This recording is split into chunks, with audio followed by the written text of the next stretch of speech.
Hey, what's up, guys? Safemoon Livestream, what's up, Satirical Gamer? How's it going, man? Is that your channel? Do you do like a live stream gaming and stuff on there? What's up, Samuel Kono? How's it going? Kevin S, V1 or V2? What is your question, Kevin? Are we talking about V1 or V2? We can talk about both if you guys want to. I think that I'm trying to be a little vocal about this because I think a lot of people don't understand it. Maybe a lot of people don't want to understand it. So I'm just kind of opening it up for discussion with you guys. And I might even do a live Twitter space to open it up to anybody who wants to join to talk about it. And yeah, I think it's... I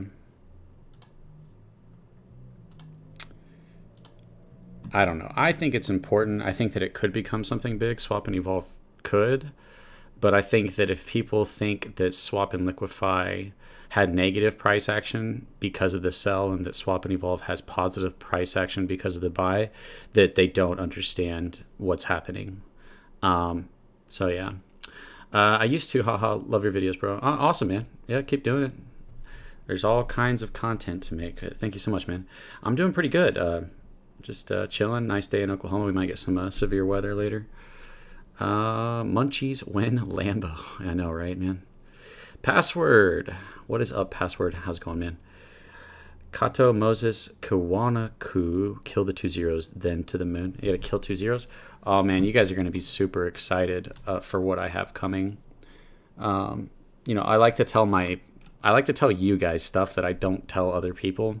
So I will be doing some really cool videos that are going to be looking at how much buys need to happen in order to hit $1 million based on your bag size, based on 1 million, based on 5 million, based on 10 million, so that you can know exactly how many buys need to happen in order for you to hit your bag goal if you're trying to sell at 100,000, 500,000. So it's going to be another like really fun math video that gives you a mathematical perspective on what needs to happen in order for you to hit your bag goals if you're planning on selling part of your bag or all of your bag. So that'll be a pretty fun video to make, and I'm going to make it a high quality one, with the animations and everything. Love your new channel, really inspiring for the truth in this world. Thank you, Alexis. I really appreciate that. I need to make another video for that channel. I might do that today. I'm just going to work on Safemoon for a little bit and maybe Evergrow, but then I need to work on another video. You can also follow me on TikTok. If you go to TikTok, Apocalypto on TikTok. One of my videos, it's easier to get views on TikTok, but that one of my videos is almost at 40,000 views. So whenever I make a video for my other channel, Apocalypto, I post it to Rumble, TikTok, and YouTube. What's happened to the big sells that happened in the last 2 hours? We can try to look at that. We dropped like 5%. It could just be people selling. Sorry, guys. Let me just set up the stream real quick, and then I'll put some stuff on the screen while I talk to you guys.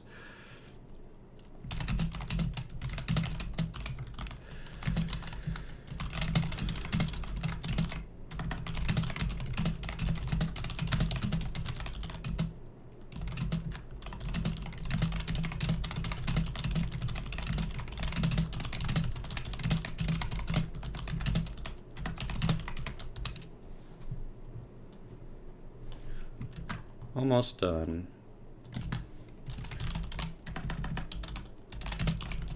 For some reason it won't let me set up my live before. I have to set it up at the very beginning. I'm sure there's a way around it, but I like using Streamlabs, and if I try to do it through YouTube, it'll let me set it up, but I prefer to use Streamlabs. I don't know, it's just a weird thing.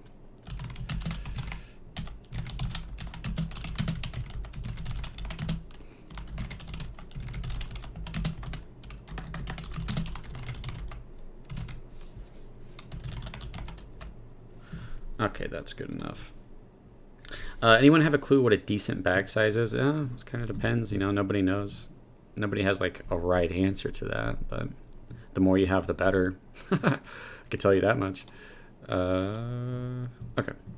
All right, I'm ready, guys.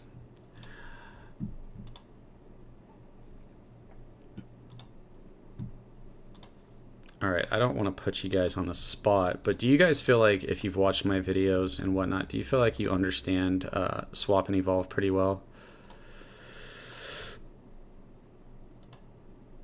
Oh, not that one. Why is it doing that? Oh, it's because of this. There we go. Here's this. I bought this like Wacom fancy art. It's like people use this for art, and I just use it to make my little crappy videos that I make. But do you guys feel like you understand swap and evolve pretty well? 1 million is a good start. What's CC back size? What's my back size? It's around 1 million. Rajesh Survey, maybe. Oh shit, CC is live. What's going on? It's the end of the world, man. No, this is a positive live stream. It's just me talking about swap and evolve with people. Because like a lot of people are, and I see it all over the community, and I see people disagreeing with me, and then I see the people that are disagreeing with me telling me that I need to do my research before I misinform people. So it's pretty interesting to have somebody tell you that you're wrong when they're wrong, and that you need to not speak before you know what you're talking about, and they're literally doing exactly what they're judging you for. It's just whatever, you know. We got some pretty intense people in our community. I'll leave it at that. I think that's a nice way to put it. Our goal is 10 million, but not sure if that's overkill. I think 10 million, that's a decent goal, especially with how far the price is down. Has been down, might go down, you know. Okay. Let me get my pin thing going here so you guys can kind of see this. This is pretty cool, this thing. I'm not an artist. Like, I like art, but I'm not good at it. My art teacher in high school failed me, and she was like, I'm gonna pass you, but please don't ever take my class again. And she liked me. I was just that bad at art. She would always like hold up my pieces of art and be like, all right, class, listen up, this is what you don't want to do right here. And I'm like, hey, at least I'm helping somebody, right? We would all just laugh at how bad my art was, and I was trying too. It's not like I wasn't trying. I understand most of it. Satirical Gamer, nice. You need to explain more. Your last video explaining swap and evolve was great. You explained it better than any other YouTuber. Yeah, I'm not trying to like make a competition, but I haven't seen it clearly explained like that anywhere else. Give summary on here. Okay, yeah, sure. Summary. Swap. It's this simple, guys. It really is this simple. Swap and liquify sold half of the Safemoon at the threshold.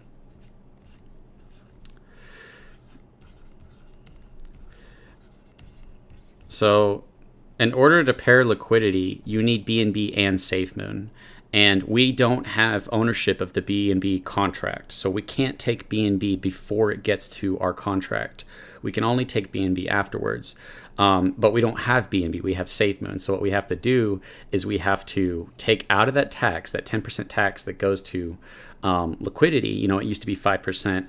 They would be taking 5% Safemoon, storing it up for swap and liquify. Swap and liquify would hit 250 billion on V1 and then 250 million V2.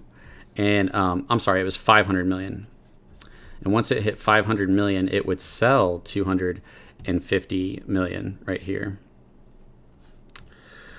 And then you'd have your pairing, because you're trying to put an equal amount of Safemoon and BNB into the liquidity pool, and that creates liquidity. That's the entire point of the tax.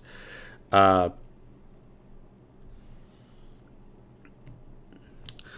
million certainly isn't overkill, though. It's hard to reach for sure. Yeah, it's a decent amount of money. I don't want to jinx it, but I'd be happy with one more dip. Yeah, I can make some FUD videos. No, I'm just playing. I mean, I hope I don't have to. I covered all that stuff. I covered the wallets. I covered the spending. I covered the lawsuits. I covered everything. So I don't feel any like guilt. I talked about everything openly to you guys that followed me. Literally same, art sucked. So what people didn't understand is very simply put, there was a 200, let me see if I can get rid of this.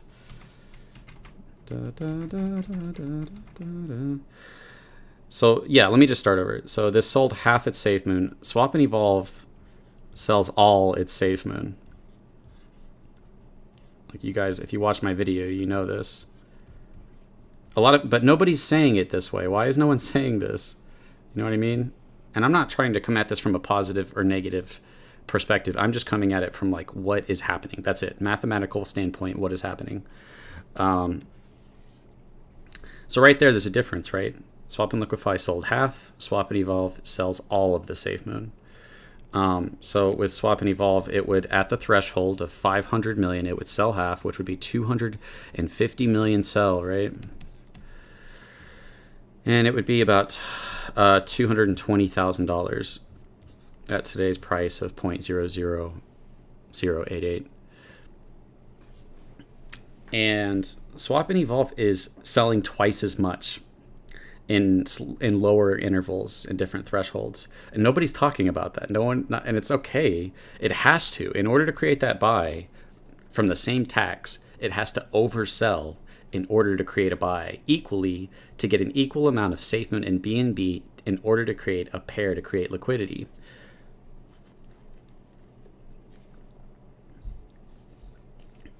So a lot of people are saying, yes, it is smaller cells because when, you know, Swap and Evolve sell, it sells Safemoon at 323,323.32, which cost about $280. So it's doing $280 cells. You guys we can go look at it on the charts, and you see that you can see literally that sell is like $284, 323, 323. Does anybody have any questions? If not, I can just keep going. Okay. But what it's doing is it's selling twice as much as what Swap and Liquify would sell. So it's actually more selling pressure during the time. So for the same amount of time that Swap and Liquify takes to get to 500 million Safemoon, which is the threshold before it sells or, you know, executes Swap and Liquify, that same amount of time, Swap and Evolve would have happened about 10 times. And the selling has to happen sorry, let me get my different color. This has to happen 150 times in order for Swap and Evolve to happen. And after 150 times, it'll create enough BNB to create a buy. But it's only buying half of that 150 Safemoon times that collect BNB function was executed, because that's what this is called. The 323,280 sell is collect BNB, because it's selling Safemoon for BNB. It's not selling half the Safemoon, it's selling all the Safemoon. So within the same amount of time that Swap and Liquify would hit 500 million and then have a big sell, that 250 million sell, which I agree is not looking great on the charts. But then you get into kind of like a psychology behind it. Is it better for people? Are people more likely to buy a dip, or are they more likely to buy slowly downward pressure followed by half of that pressure being bought up? Because that's what's happening. Is it true you know Captain Hopium, aka John? No, I don't know who that is. I don't know who that is. I don't know anybody personally in this space, guys. I've talked to a couple people, but it's always on the phone. But I don't know anyone personally. I've never seen anybody in the crypto space in person. Don't forget to take out the tax. Oh gosh, don't say that. So this function, it would do a buy every 150 times that this function happens. It'll get 132 BNB, and it'll take half of that BNB to do a buy, and then it'll buy 20. What would it be? It was about a 21,000 buy, right? Yeah, that's what we saw in the charts. So it's around that. It's 21 to 22, you know, depending on like the price fluctuation and all that stuff. and we're working with these decimals and stuff, so it kind of changes the number a little bit, but no matter what, you're working with a 10% tax. You can't add extra money by changing when it's sold and when it's bought, because no matter what, the goal is to get an equal amount of Safemoon and an equal amount of BNB to pair it. So we're just doing it differently, which all is really changing is the psychology of what it looks like on the charts, in hopes that the response to what's happening on the charts is a more positive one, as opposed to swap and liquify. Panic mitigation, yeah. But how? That's why I say, but are people more likely to buy when there's a big dip or whenever it's slowly going down, followed by a tiny buy? I could definitely see an argument for people wanting to buy the dip. I mean, they say that all the time. And oh, I wish there was another dip. People are always saying that. So that's kind of actually, I don't think I looked at this part, because it'd be basically 280, and this is just rough estimates, but it's close enough. Times 150, and it should be twice as much as the buy that happens. So whenever nobody's talking about this, whenever swap and evolve happens, it's buying 21,000, but it's sold 42,000. It's sold twice as much so that it could buy. And by the time that swap and liquify would have hit its threshold and sold 250 million, that 220,000, swap and evolve sold 420,000, or I'm sorry, 440,000, and bought this one times 10, because this would have happened 10 times by the time that swap and liquify would have happened, and it would have bought half of what it sold. So it would have bought 220,000, and you end up with the same net result. Is that clear, or did I make that a little wonky at the end right there? And it's not like, it's just important to understand what is happening. It especially bothers me when people are, misunderstanding it. They thought that swap and evolve was actually coming with a more positive outcome than swap and liquify. And people were just saying that. And I was saying, no, that's not true. And then people were saying, you need to do your research. You don't know what you're talking about. And I don't like people lying about what's happening. And I'm like, you're the one doing that and accusing me of that. But okay. 68 watching, 14 likes. Yeah, guys, hit the like button. I appreciate that. It'll get more people in here. That's a great question. So let's not do that color. Hey, while I've got you guys, do you guys prefer the black with me writing on the black screen? I know people said it's easier on the eyes. Are the swap and evolve buys, hey, what's up, Nick Tillotson says, are the swap and evolve buy sells exempt from the burn wallet? What do you mean exempt from the burn wallet? Are they exempt from the tax? Yes. So that's another thing, a conversation I was just having with somebody, is we have a 10% tax, right? And 3% of that is meant for liquidity. And the only way to create liquidity is to have an equal pair of BNB and Safemoon that goes into the LP.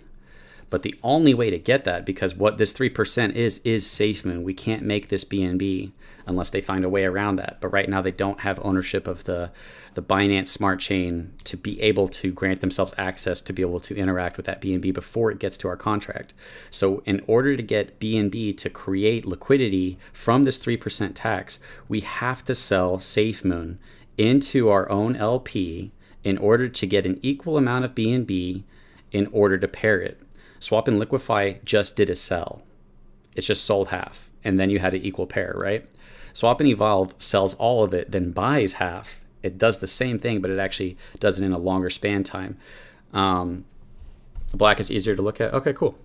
Did you get any more info on the third lawsuit? Oh, no, I've kind of stopped looking at that for a minute, but if anything like extremely important comes out, then I'll talk about it. But, I've put it all out there.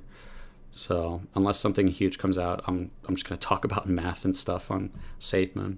But I will tell you if I find out something terrible. But if you didn't watch my content, I went over pretty much everything. I'm just not like following the lawsuits right now.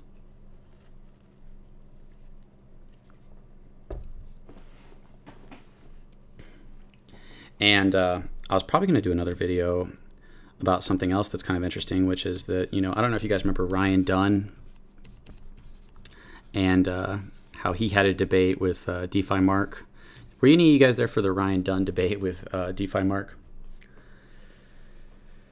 I would hope that if you buy through Safemoon Swap, that they'll keep the BNB directly and skip the selling Safemoon for BNB steps, so only positive pressure in that case.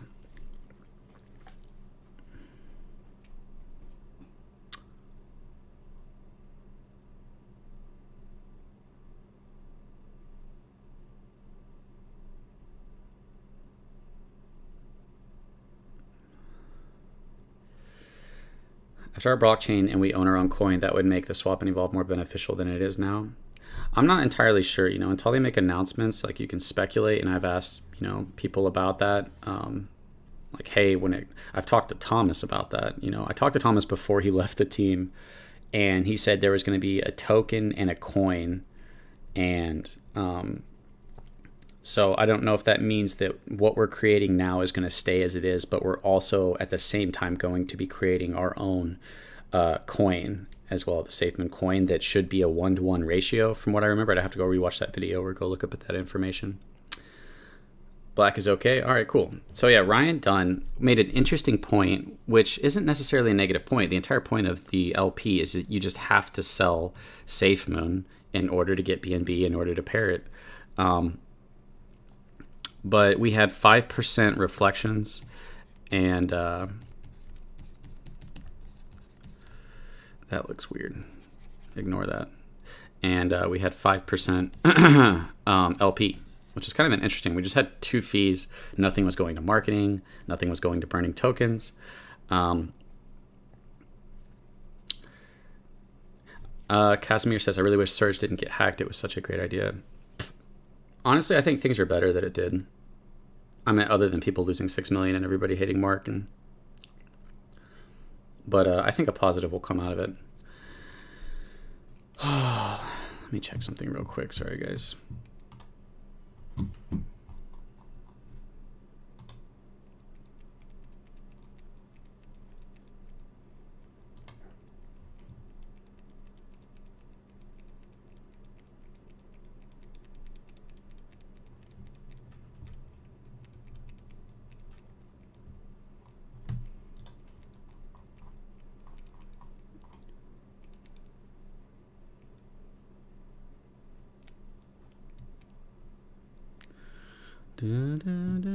Sorry, guys. I know the silence is weird.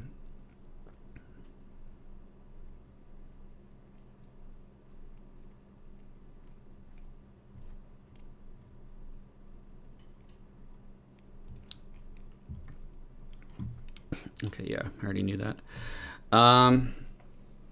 So he's pointing out just kind of an interesting concept, which is because these 2 taxes were the same, it meant that no matter how much reflections you got, the price, and it doesn't quite really matter, I feel like, but the price deduction from the 5% going to the LP, because it was having to sell, you have to sell into the liquidity pool, which lowers the price to get a pair in order to raise it,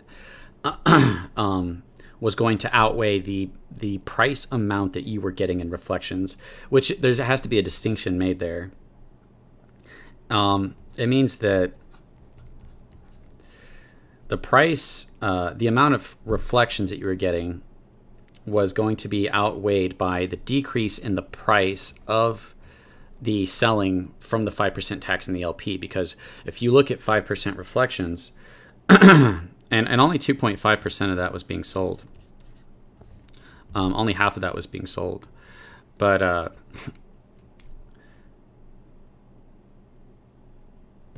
when it came to the reflections, the burn wallet held, like, I forget what it was, but it was held like half. It was 2 point something of the burn wallet. So already most of that's going to that. Nobody holds a percentage, a large percentage of that reflections. We hold fractions of it. Meanwhile, over with the liquidity pool, 2.5% of the tax from all the buys, sells, and transfers were going towards the LP, which was selling half of it. No matter what, you're selling half. If something's meant for LPs, half of it is being sold. So one thing that I want to look at is how much that has changed with our new tokenomics, which I think, I forget exactly what it is, but it's like 2% burn, percent goes to liquidity. So they lowered that, but and then 4% reflections. So we actually get more reflections on the V2. But I think you're still going to be stuck with the same problem that because most of us don't own that much, that 1.5% of what's going towards our tax is going to be sold. Your videos of the barman always learn something new. Thanks, Craig. I appreciate that. I'm not saying I'm a master or that I don't make mistakes, but I think it's important to understand what's happening, especially when people are misunderstanding it as a positive thing, which I just become the Debbie Downer at that point. Like, hey guys, nothing changed except for the fact that the thresholds are lower, so there's not a huge sell in the charts, and theoretically maybe that's better for the charts if people are less likely to buy during that time. But you're also sacrificing by not having that one big drop on the charts. You're sacrificing because swap and liquify, before it had that sell, wasn't contributing to any selling until the threshold was met. Swap and evolve is constantly contributing to selling twice as much at a tenth, and then at a tenth of what swap and liquify would hit its threshold, it's buying half of what it sold. So it's just this weird thing, but ultimately it's like zero sum. You're left with the same thing. Appreciate this, and thanks for answering my questions. Back to work now. Haha, I'll be listening with Bluetooth. Keep up the awesome job. Thanks, Nick. I appreciate that. Yeah, I might open this to Twitter as well to try to talk to people about this more, because I went and I looked at a lot of people, and I felt like everybody was saying it wrong, and I guess I just think the truth is important. It's important to understand the truth.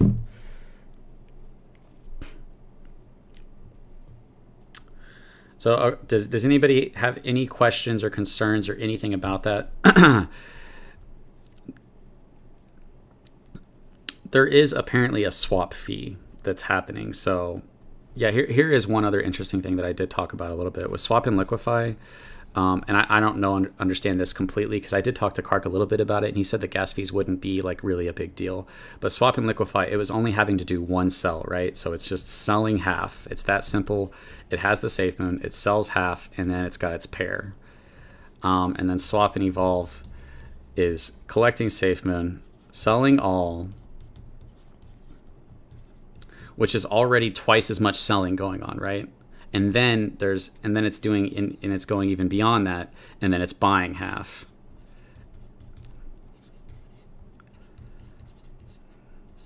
And so I think that a couple things that you can look at between those two things is there is more gas fees over here, but I talked to Kark and was asking him about that because he's a pretty smart guy, and he was saying that like gas fees, that shouldn't be a huge deal. I'd have to like look at the numbers on that to really compare to see how much of a deal they are. But then you also have the fact that there's a swap fee happening, which contributes to whatever the swap fee contributes to. I think it's like burn, LP, and something else. And that will be happening a lot more over on swap and evolve because it's doing twice as much selling and then buying. But at the same time, if you take away, this is something I was talking to somebody about online, all we have is 10%, unless outside money's being introduced, all we're doing is moving around green and red candles at different times to get the same outcome. Now, you might be messing psychologically with people on the charts, and that's something I really believe in, actually, is I think that's extremely important, the psychology of how people interact with charts. I think that no matter what, it's the same thing, but it could be a much better thing for it if people see these little green candles and they're more inclined to buy. But I don't know. I feel like it's possibly more likely to sell, right? If you just had red on the charts, then it would be like incentive to maybe sell before that happens so that you could buy afterwards, right?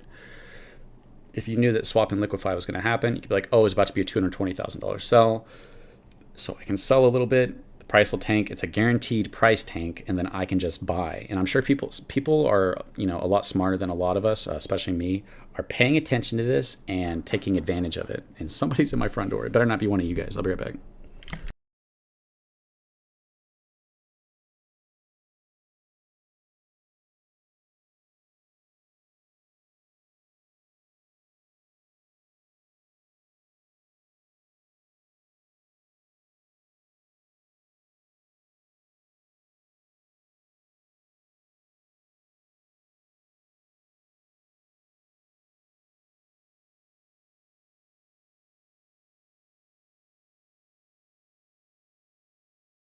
All right, it was one of you guys. It was a fan. He just wanted a picture.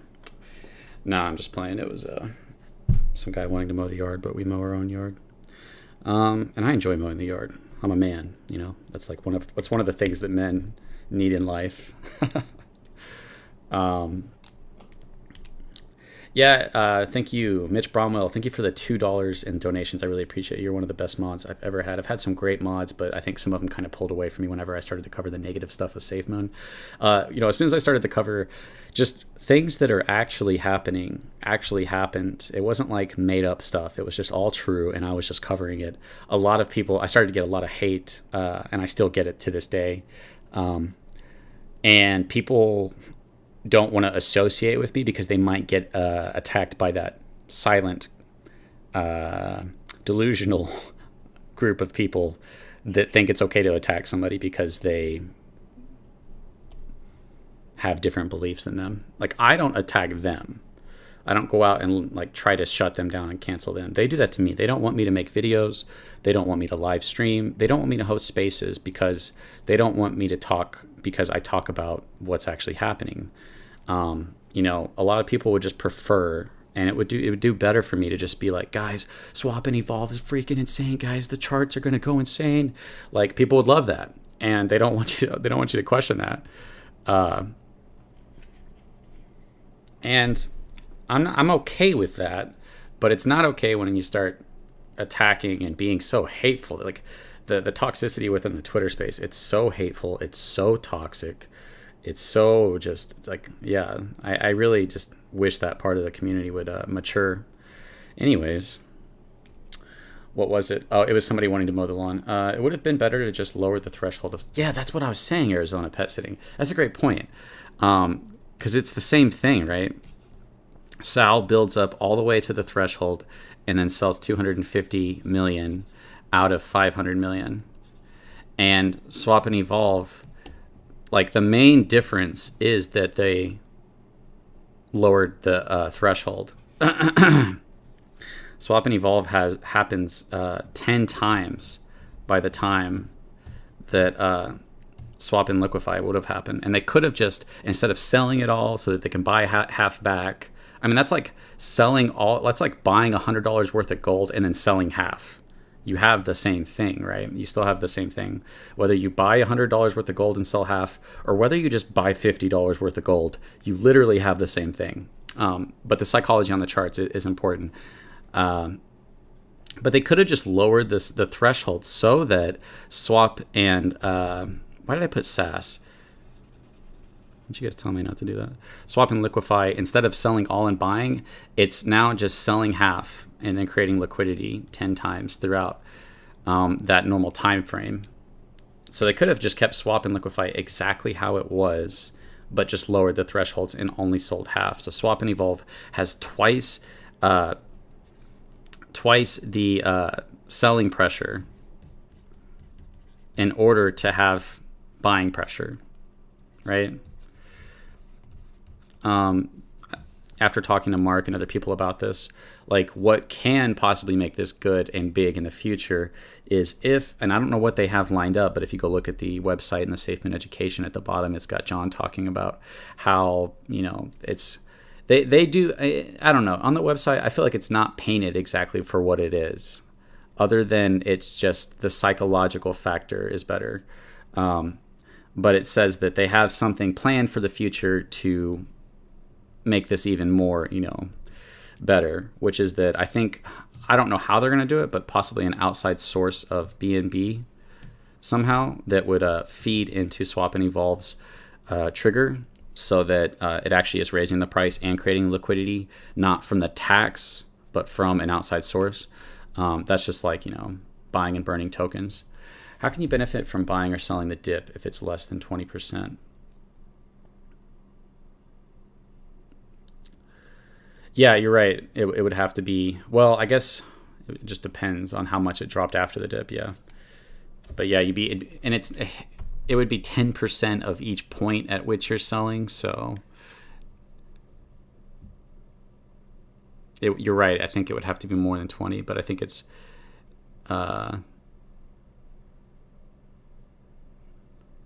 because when it happens, I don't even know. I'd have to look at that a little more. I think it was like an 8% increase whenever. Well, yeah. So when swap and liquify happened, it was probably more than that. That's a pretty big sell, but I don't know. I'd have to look at that. Are you team Chris Harris or team Darren Robinson? It's like team Jacob.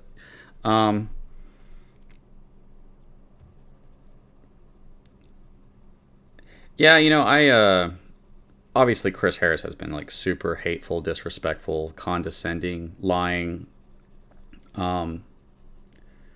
egotistical, divisive, a lot of bad things. I don't hate him for it. I just hope he stops. I'm not any better than Chris Harris. I'm not any better than anybody else. I think it's important to maintain that perspective that you're not better than somebody when you go to judge them. But yeah, Darren Robinson has been a lot more respectful and less divisive in the community, and Chris Harris has been nothing but divisive, nothing but egotistical, nothing but hateful and lying. Not nothing but that. Like the weird thing about Chris Harris is like he had moments of being very respectful and very logical, and but I think that because he is so. I think that his belief in Safemoon literally actually does go to a religious belief. And I don't mean that like he holds his faith in Safemoon as a religious thing. I mean, I think that about a lot of people, but I think that it's literally tied to his faith in God, that he believes that God is going to play a role in making Safemoon succeed. So when you have that kind of level of faith to it, and then you add, if you start getting a lot of followers, anybody in here, you go start a YouTube or a Twitter space, you get people listening to you, it might be easy to develop like your ego around that. And you might think that you're something no matter how many followers you have, it doesn't make you better than anybody else, right? And I think that there was a lot of jealousy with the YouTubers and jealousy with, me being able to get a decent amount of people in a space. So there became this like, oh, I'm going to tear you down because I want you to fail, because my ego is built on me getting a lot of viewers on Safemoon After Dark. And honestly, I don't really care. To me, like when I try to think about things in the long run, and we're all going to die. You know what I mean? So when you put that in perspective, it's like, I don't want to let these small things determine like how I interacted with you in this existence. If I don't have to,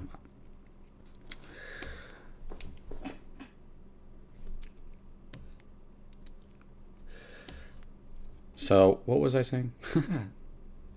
Safemoon After Dark show has gone to his head. Yeah. I mean, you shouldn't think you're better than other people. You shouldn't try to hurt people. It's really that simple. Don't try to hurt people. Don't treat people like you're better than them. And we just see a lot of that. And the thing about that is like, they're not these people, when they turn on me for telling them the truth, just literally telling them the truth, they don't just say, okay, we agree to disagree and let you go their way. Like they actually go out of their way to try to destroy and get people to hate the people that they hate. Now, even right now, I've told you guys that I know that I'm not any better than Chris Harris, even though I disagree with a lot of what he's doing. It doesn't mean that what he's doing isn't wrong. It just means that I'm not better than him. But at the same time, I'm not calling people to go try to unfollow Chris. I'm not calling people to not listen to him. These people are calling other people to unsubscribe from me, to unfollow me. They're calling us clowns and idiots. They're being hateful. And it's just like, how could you possibly think that behavior is acceptable or associated with, good beliefs? But it's whatever. It doesn't matter. There's too many people in the world, and no two people are ever gonna agree on everything. So it's just whatever. I'm just gonna do what I want to do, and what I want to do is to talk about Safemoon, and I prefer talking about the math more than anything else. I find it most interesting. So how will the card work if the price is so low? I really can't see many people using it unless they're whales. Yeah, Craig, that's another thing, is like, where's the incentive to use the card? Unless the volume is extremely high, that people are getting really good rewards. And that's another thing about Safemoon, actually, that's kind of interesting, is because we're getting rewarded or reflected in Safemoon. When we talk about passive income, if you're trying to talk about passive income for a large group of people, right, then that involves a lot of people selling their reflections, which would have to be met by a lot of upward pressure or a lot of outside revenue feeding into that, which is why, in my perspective, what a reward token needs, if it's actually trying to aim at passive income, is a consistent source. And that's what we've done with all this money. Like, us as investors, when we put money in, was supposed to go to each other, and it was supposed to go to our liquidity. It was supposed to go to the project. And then we started getting these exchange listings, and with the exchange listings, they did different things with the taxes, and basically they were able to get a lot of money for themselves. And, with a lot of these projects, it's basically like we're giving a small group of people a lot of money in hopes that they use that money to make it profitable for a large group of people, right? It's a long shot. And there's a lot of rug pulls and scams. There's a lot more people that just want that money and don't actually care about making it successful. But Safemoon, because of, from what I understand, celebrity endorsement exploded, played a huge role in causing Safemoon to explode. Now you have a small group of people who have millions and millions and millions of dollars. And we are in Safemoon relying on the one person who's controlling everything and his vision, and in hopes that he is doing everything smart and right and putting the future of all these Safemoon investors that are on his shoulders first over himself and over just blowing money. You know what I mean? If any of us were to, like, say you picked 5 people in the chat and you were all given all the money that Safemoon got, and they said, we need you to take this money and you need to go make something that raises the price of Safemoon, and all these investors that gave you that money are hoping in you to do that. And obviously we're looking at an exchange, a blockchain, cryptonomics, all these things that we've all put hope in, that it's going to be so big and so useful that it will raise the price of Safemoon enough for all of us to benefit. And it's a large group of people. You're kind of asking them, it's like investing in a startup company. Yeah, you're hoping that they become very successful and that the profits from their success feed back to us for starting up their company. But ultimately, the future of Safemoon is controlled by John and his vision of Safemoon and what he does, and it's up to him to spend that money how he sees fit, which in a sense is very interesting, because the entire point of DeFi was supposed to be taking the power out of a few and giving it to the whole. How that could happen would be as if we were literally voting on every decision that was made. But I think that and I'm not suggesting that. And I actually, just to give my opinion to the few viewers that are watching right now, the 106 viewers, everybody do me a favor, hit the like button. I really appreciate that, guys. Is that because these lawsuits have happened, because CoffeeZilla has put out a video, because we looked at John's wallets, because we connected it to the NFT, because we saw his house and how much it's worth, and we know what kind of cars he has, and because we saw millions of dollars coming from Bitmart, I think it has put a lot of extra pressure and eyes on them to, like, don't screw around, don't be like pursuing ideas with money from Safemoon that is wasteful. I think it's put a lot of pressure on them to really buckle down and make something happen that wasn't there before. So I think that all these things, a lot of people would say it's bad, what CoffeeZilla or what I have done. I didn't bring anything new to the table. I just looked at what others put out there and made it brought more awareness to it. But I think that it's put this extra pressure on John, like, hey, we're watching your wallets and we're paying attention to what you're doing. And there's large people out there. If anything sketchy happens, it's going to be broadcasted on a large way. And this is good for all investors, because we need this small group of people and John who have this large power, this large push, this large amount of money to make something good and big enough happen so that we can actually get this passive income. But what is that going to look like if the exchange and the blockchain start doing so well that we start seeing insane volume? Well, that volume is going to be countered by even more sells. If people are wanting to take passive income, you have two things happening.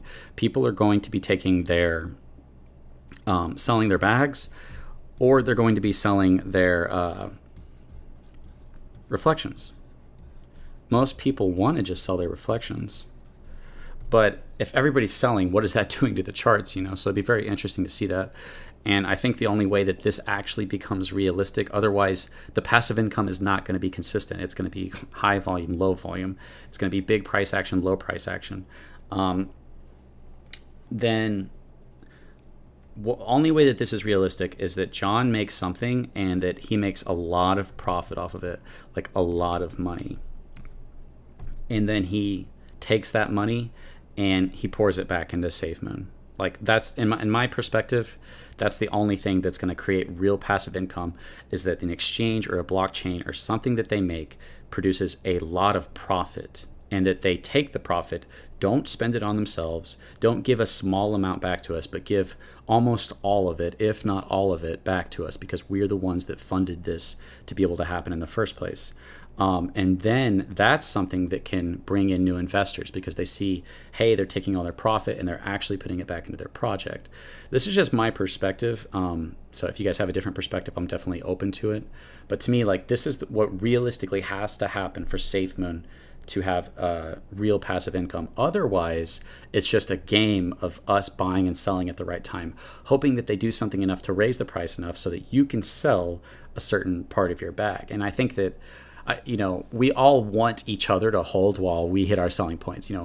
Everybody wants that, right? Oh, everybody hold, everybody, so I can sell. That's why I don't like, oh, hodl, guys, everybody just hodl. And it's like, yeah, Ben Phillips said that too. And oh, those damn whales.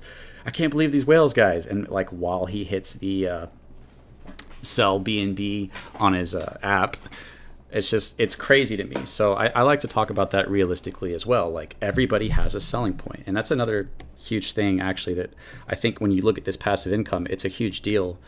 This is what my token is designed against, guys. And I have a really good idea. I just need a solid team is what I would need to really want to pursue my token. But I have a really cool idea. But if you look at it, let's just say you're a whale, guys. Let's say you have a large amount and the price goes up a lot. And now you're sitting on, I don't know, let's just say $1 million.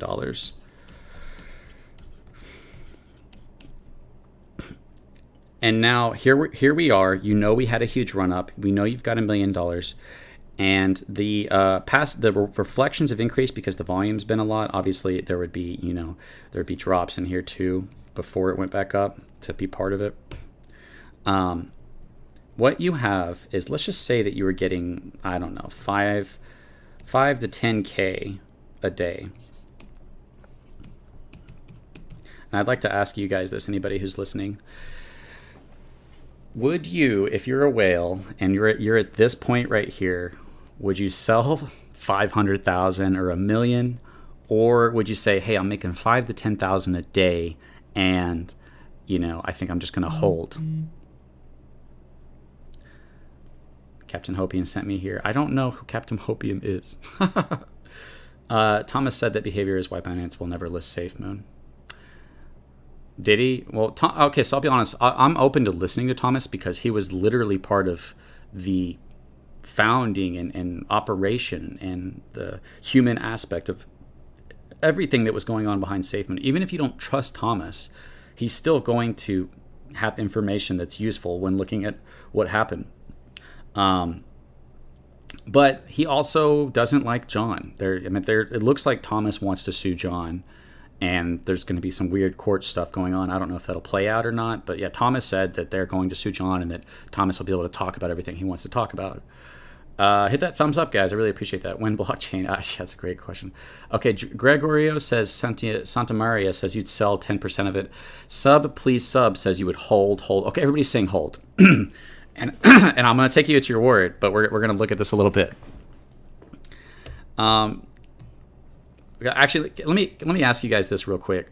What's the largest amount, generally speaking, that you've made off of crypto? Like, what have you ever had to actually sit on a huge amount and held it?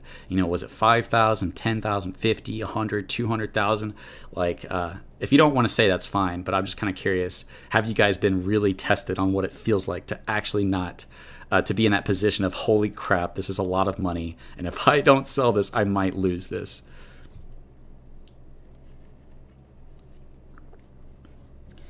So here's the possible scenarios. This is why it's always gambling. Nobody knows. When you're in this position, there's the potential that it could keep going up, right? And then it could become 5 million, and you're paying attention to those numbers. Once you get to $1 million, it starts hitting like the millions very quickly as it goes up, as the price goes up. Then there's the potential that we all fear that it tanks out and that the volume dies down.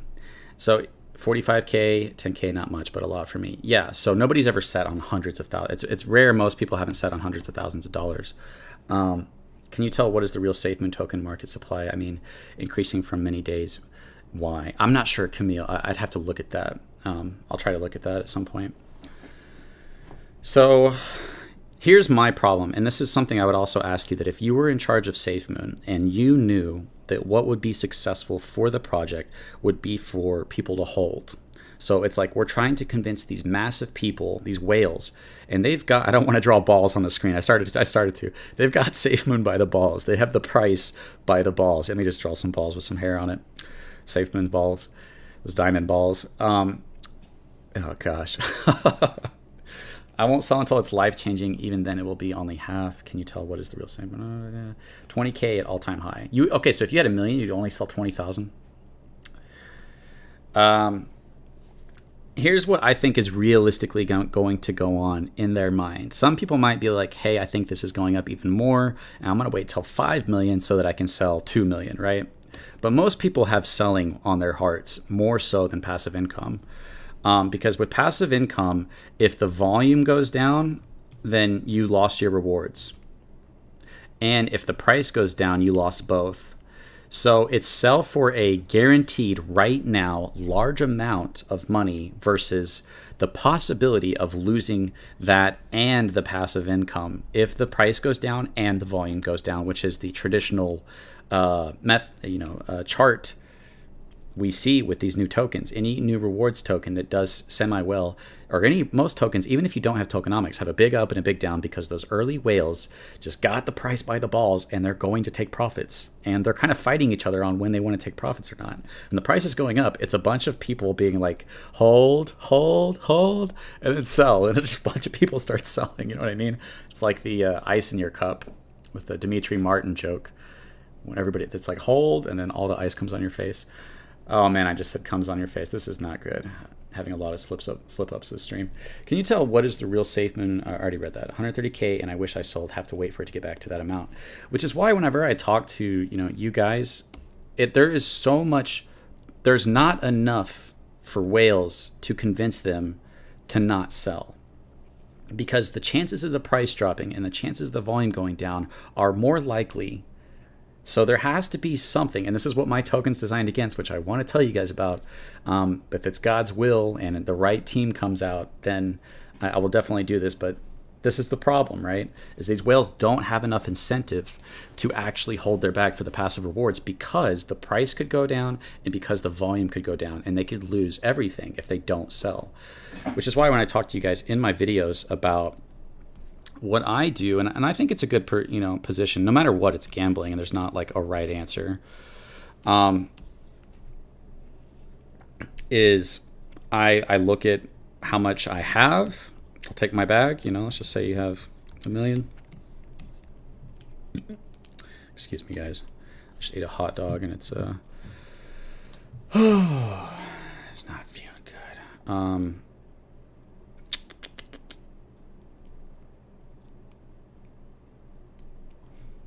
Let me think about this.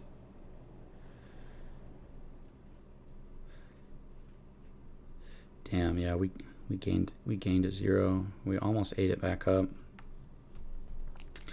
But what I like to do, and everybody can have a different approach, if you approach something as long term, which is how a lot of Safemoon investors do, right? They approach this as a long term hold, and if it is a long term hold, then they have the best mindset. Sort of, because the price has gone up and down so much that you could have sold at the top or sold near the top and bought back in for the same amount by a certain time. It's just this game we're playing. But I personally like to get a very realistic idea of the price. I'm like, hey, if you're looking for $1, you're going on a long shot. That's a huge increase. And once again, the market cap would be more than all of Bitcoin itself unless we burn just a ton of our supply. So I personally just like to look at a very realistic point to sell a decent amount that I won't regret.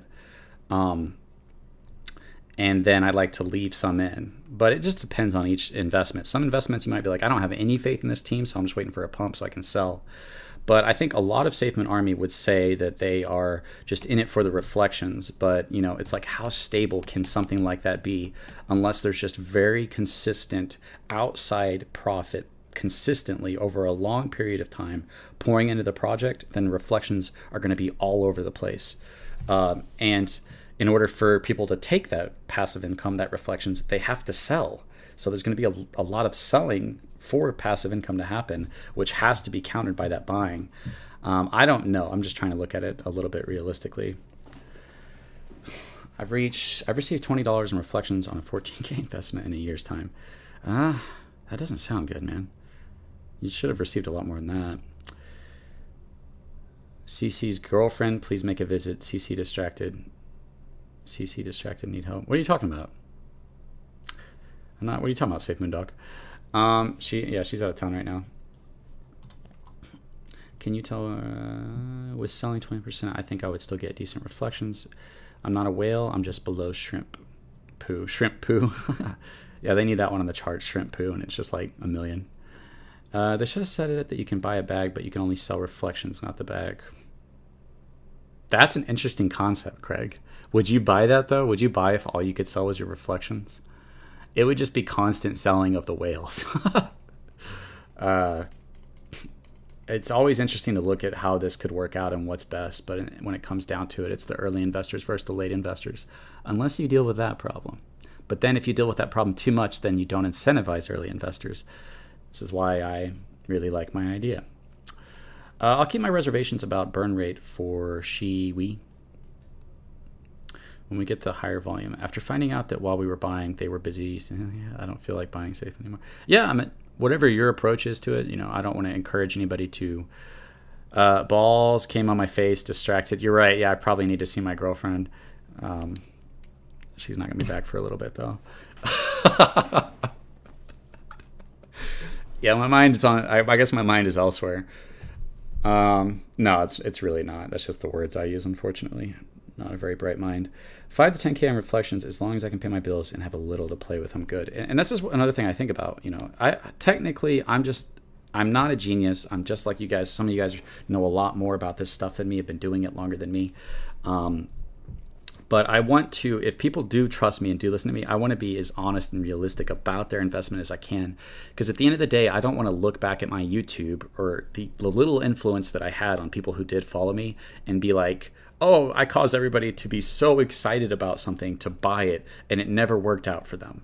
At the end of the day, it is gambling, so it's not guaranteed. So the honest approach is to just say that we are gambling and we don't know what's going to happen, and to talk about what is actually happening, whether it's positive or negative, so that you guys as investors can say, thank you for that information.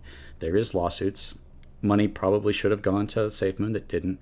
There's been a lot of drama behind the scenes, but we also have our exchange. We also have, the blockchain. We have a huge name in the crypto space, and there's potential for good and bad to happen. Till 4 more years, started at 5 years and counting down. Stick to the plan. Oh yeah, I have a lot of investments. I don't know how about you guys, but I'm just like, I put money in this to risk it. If it doesn't go up, I'm not selling it. Like, I have so many. You guys have investments that goes down to like pennies that you put, hundreds of dollars in because your friend told you about it and you trusted him. You're like, damn it, man.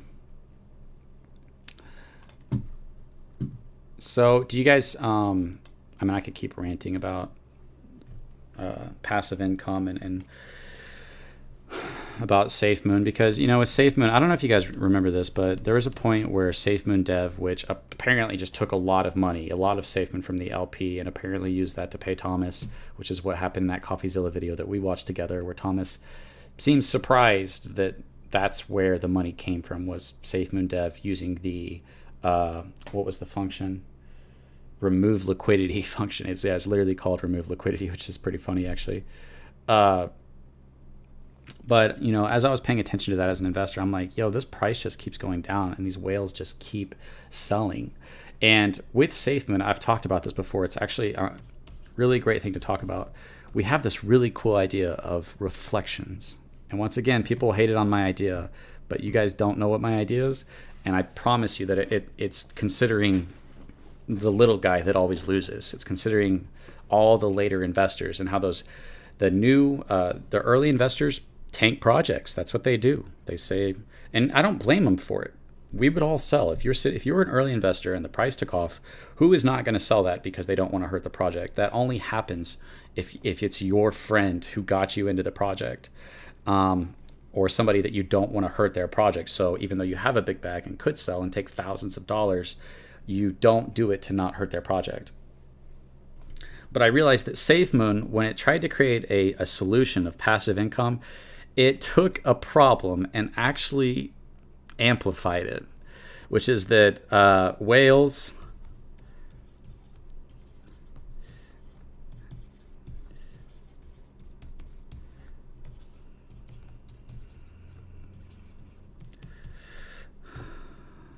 have the price by the balls. The early investors have the most. They have the ability to take the most out of the LP because they have such a large amount of Safemoon. They can send the most Safemoon to the contract and get the most BNB out. They've got the project by the balls. And this is in any project, but if you add passive income from all volume onto that, you amplify that problem, because now these people who already have the project by the balls are now getting it by the balls even more because all the volume is feeding them the most. I mean, it came to a point where they didn't even have to sell their bags. They just had to sell their reflections to keep lowering the price. So it was intended as a positive thing, but it ended up becoming, and I watched this over a long period of time, I'm like, damn, these guys just keep selling. Like, they just announced the blockchain and you guys are still selling. What's going on here? That these whales have just even more dominance than they would have in another project. Now, for the most part, I think we did see them selling, but that, if you think about it, these whales who sold got a ton of reflections that increased their bag, that increased their selling power even when they went to sell. You know what I mean? It actually is this extra power to hurt the project. And I'm just going to say, if I do my project, it deals directly with that. But that's all I'm going to say. I think an interesting thing about this, and I'd have to look into this more, is that whenever tokens like Nobility or Evergrow reward in BUSD, like, you get your BUSD and then it's not this extra compounding thing. When everybody gets their BUSD, they have to like reinvest it by buying to raise their token in order to sell. But that's still coming from the tax, which still comes from the token. So technically it is happening, but it's happening, that's interesting. It still is taking away from it still is a sell on the charts because it has to convert its native or its token to the native token in order to reward it. That's so interesting. A lot of times you just end up with the net result. But I still think that there is a better way to do it. If you're giving it in a pegged, something that's pegged to the dollar that's not Luna and going to crash, then the price doesn't go up or down. It just stays stable. So could the wind turbines be the outside money needed to come in? I don't know how much money we're going to make off that, man. I don't know if that's like a big money maker. I made like 3K reflections total off that CoffeeZilla fiasco with only $1 million. Oh, you made 3,000 Safemoon. Nice, man. I'm listening to Moonmark Crypto Control. It looks like you're reading from a panel or a piece of paper. No, I literally am sitting here with what screen that you have is all I have, and a coffee and a mic. There is no paper or anything. That's just my mind producing thoughts that I'm saying. But if I sound like I'm reading it, I'm reading my thoughts to you. This is why sometimes I sound stupid. I don't write stupid thoughts down and then I don't write got them by the balls down on a piece of paper. I'd like to see a project with the higher the sell, the higher the tax whale equalizer, and higher the bag, fewer reflections. Exactly, Safemoon Dog. This is kind of what my approach is to it. But yeah, I don't want to give away my idea, but it's a really good idea, and I wish there was just somebody to make it happen. I would need the right team. But yeah, I mean, the problem is like, okay, how do we reward the early investors that did take that risk without punishing them too severely, in order for the project to survive, in order for them to not just run away with the project? Because every project grows whenever it's on its way up. That's when you're getting the most attention, the most investors, the most hype. Everybody's freaking out when Safemoon was going up. It was insane. It was such a different Safemoon back then than it is right now. And we've still managed to be very hopeful and very hype during, honestly, a lot of crazy BS, like the team leaving and the wallet not launching and all kinds of terrible things. We've maintained this very hype confidence in Safemoon. What are you most excited about Safemoon in the next few months? I mean, the only thing that I really care about is something that's going to raise the price. So the exchange and the blockchain is really what I'm waiting for.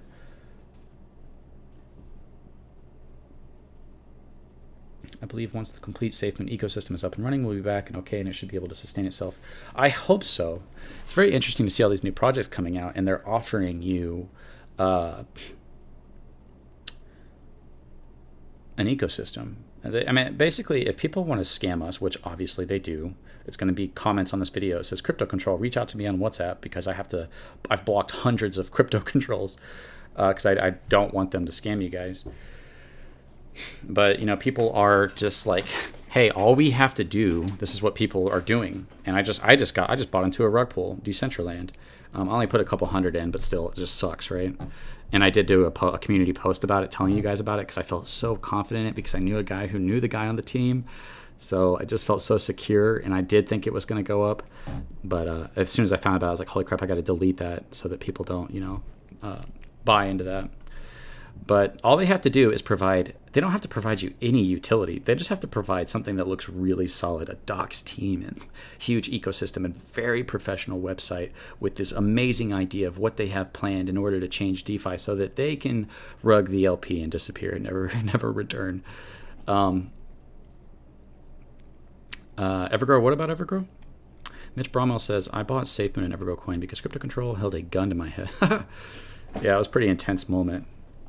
Like something out of a Western. I'm sure Safemoon, the company, has investors. John has rich friends. Not uncommon for a CEO of Safemoon size to make 1 million plus. Well, here's my thing on that, Safemoon dog, and I don't mean to like do this just to counter what it is you're saying, but the CEO of a company is usually a CEO of a company that's making profit. Like, where is the money coming from to pay yourself that? And if you look at, I don't know about you guys, but like, I love Elon Musk. I think that he is such a great example of what we're supposed to be in human terms of putting humanity first. He focuses on space and traffic and cars and sustainable energy. I mean, literally, if you just were to put your thoughts and time and efforts into make what is best for humanity, that's the ideal society. The ideal existence of humanity is if we all put each other first. And that's my alarm. My thing is that you don't pay yourself tons of money before you're making a lot of money. That's my only argument. You don't say, well, tech companies usually pay this much, so therefore I should get this much. I don't necessarily agree with that. I definitely think that, hey, if you're part of the Safemoon team, you guys should get a decent amount, but maybe there should be some transparency there so that it doesn't come back to bite you in the ass with the community on how much you guys should pay yourselves. Like, I think that if they had come to the community and said, hey guys, we are going to do a vote on what are you guys okay with us paying ourselves, that we would have been like, hey, I don't know. I feel like if people are making a ton of money, maybe where's the money coming from? First of all, where's that money coming from? Where was it supposed to go?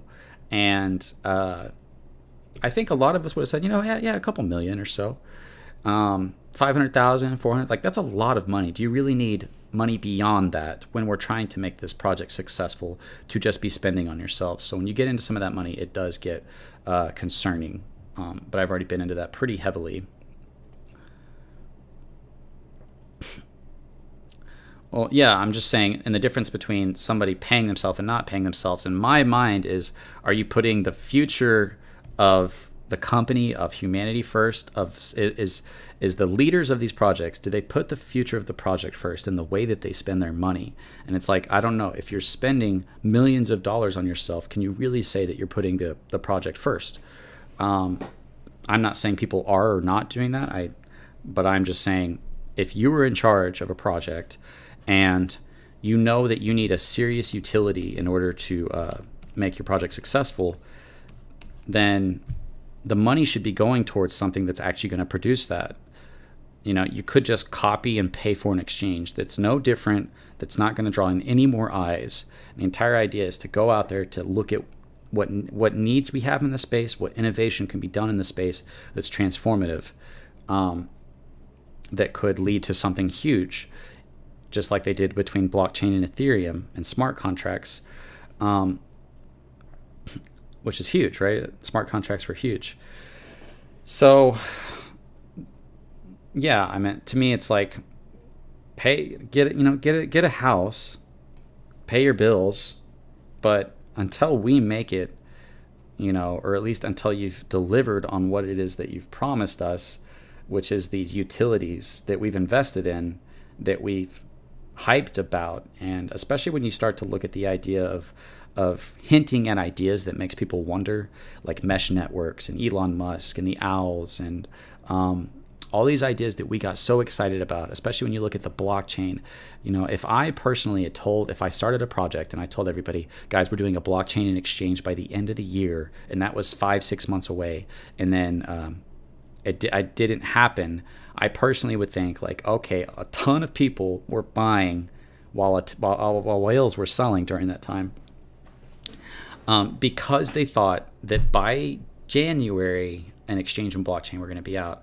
And to me, it's just this is just something really you have to think about. If it was me doing that on a different project, a lot of people would welcomingly condemn me as a liar and as a failed project.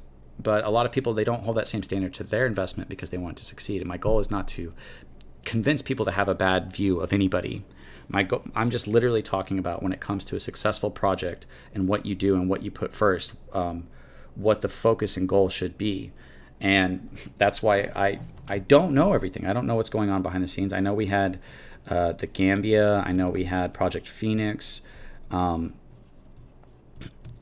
I know we have, let me just spell that wrong or right, whatever way you want to see it. And I know we have our exchange and blockchain. So it's like, if John has sat down with a real team and they've looked at this, they've looked at the needs, they've looked at this being able to help people, but at the same time produce profit for those who invested in the money to be able to try this in the first place.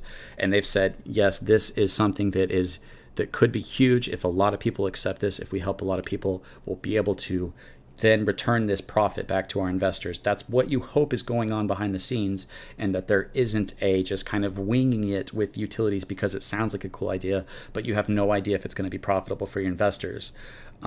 Which is why I think most of us are like, hey, cryptonomics, the exchange and the blockchain, people being able to buy whatever token they want and to get rewarded in it over here, that has to be better than staking in certain scenarios. And it has to be something that people are like, hey, the Safemoon exchange just came out and you can hold this token over there and get reflections, rewarded in your own token. I don't know exactly how that's going to be done because I don't think they've announced exactly how that's going to work. And that's extremely important. That's something that I, on my channel, will be breaking down like we did with Swap and Evolve and Swap and Liquify today, to understand exactly how it works, exactly how beneficial it is, and what pros and cons that go with it. So yeah, for me, that's all I'm waiting for. My main hope isn't really in the wind turbines or Project Phoenix, because I haven't seen a convincing argument that it's going to be financially profitable for Safemoon ecosystem. I'm not saying I'm right. I just haven't seen it yet. I'm not saying it's not there. I just haven't seen it yet. But as far as the exchange and the blockchain, I think there's huge potential there with the name that Safemoon has, with the pull that John has, with the money that we have. That if we get something that is useful, we also have the ability to make it known to people. Like we have our advertisement in New York. So if they can create something real and because there's a lot of projects out there that are making really cool, useful things, and they can't get any eyes on their project. It's very hard for them to get that. So we are just have the perfect setup that if they get the best people, get the smartest minds behind this, make something real and useful, and then let's promote it. We are in in my perspective, when you look at it that way, a huge position to make something big happen if the person controlling it is making the right decisions. And that does come down to John. So all our faith and hope in the Safemoon mooning in price is dependent on John and where he takes the future of Safemoon. Let me read you guys' comments for a minute. Also, guys, I'm going to throw this out there. My views have been down a lot lately. I don't want to pressure anybody into this, but I have another channel that I'm doing that is where I talk about politics, religion, philosophy, psychology, and conspiracies, because I like those topics. I think they're fun and I think they're real. Not all conspiracies, but some. The government just does evil things and lies about it, and that's called a conspiracy.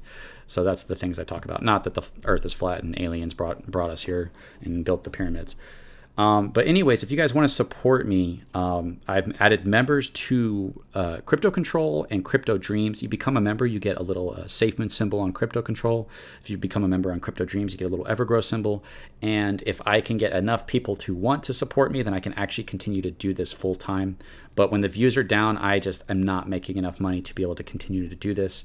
And so that's why I was like, holy crap, I need to make this available for people who want to support me, because I like making videos talking about math and investments and religion and psychology and life and death and what matters, and trying to have a positive impact on people's lives. So I'm forming all these different avenues and channels that I have to hopefully get enough people to not to force them or trick them into supporting me, but who just decide for themselves, hey, I like your content and I want to support you. And if you can't, I understand. Like, gas prices are high, inflation's insane, economy is hell. I totally understand.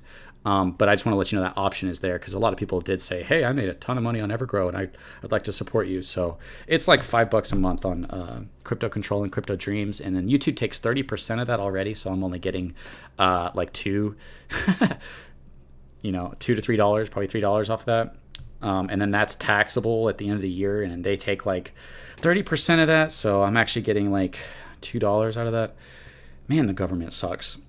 Anyways, that's enough self-promotion. Just letting you guys know that option's there. And also that I have another YouTube that you guys might be interested in, where I talk about life and death and Christianity and evil and all that stuff.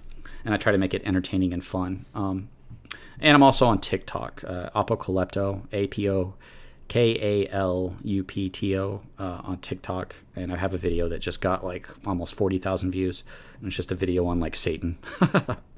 But yeah, I'm gonna read you guys' comments for a second, and then I will probably try to open this up to Twitter. Anybody in this chat can join the Twitter discussion, and I'm just going to discuss swap and evolve versus swap and liquify, the potential pros and cons of it, with anybody on Twitter who might not understand it completely, because I do think it's important to tell the truth about it.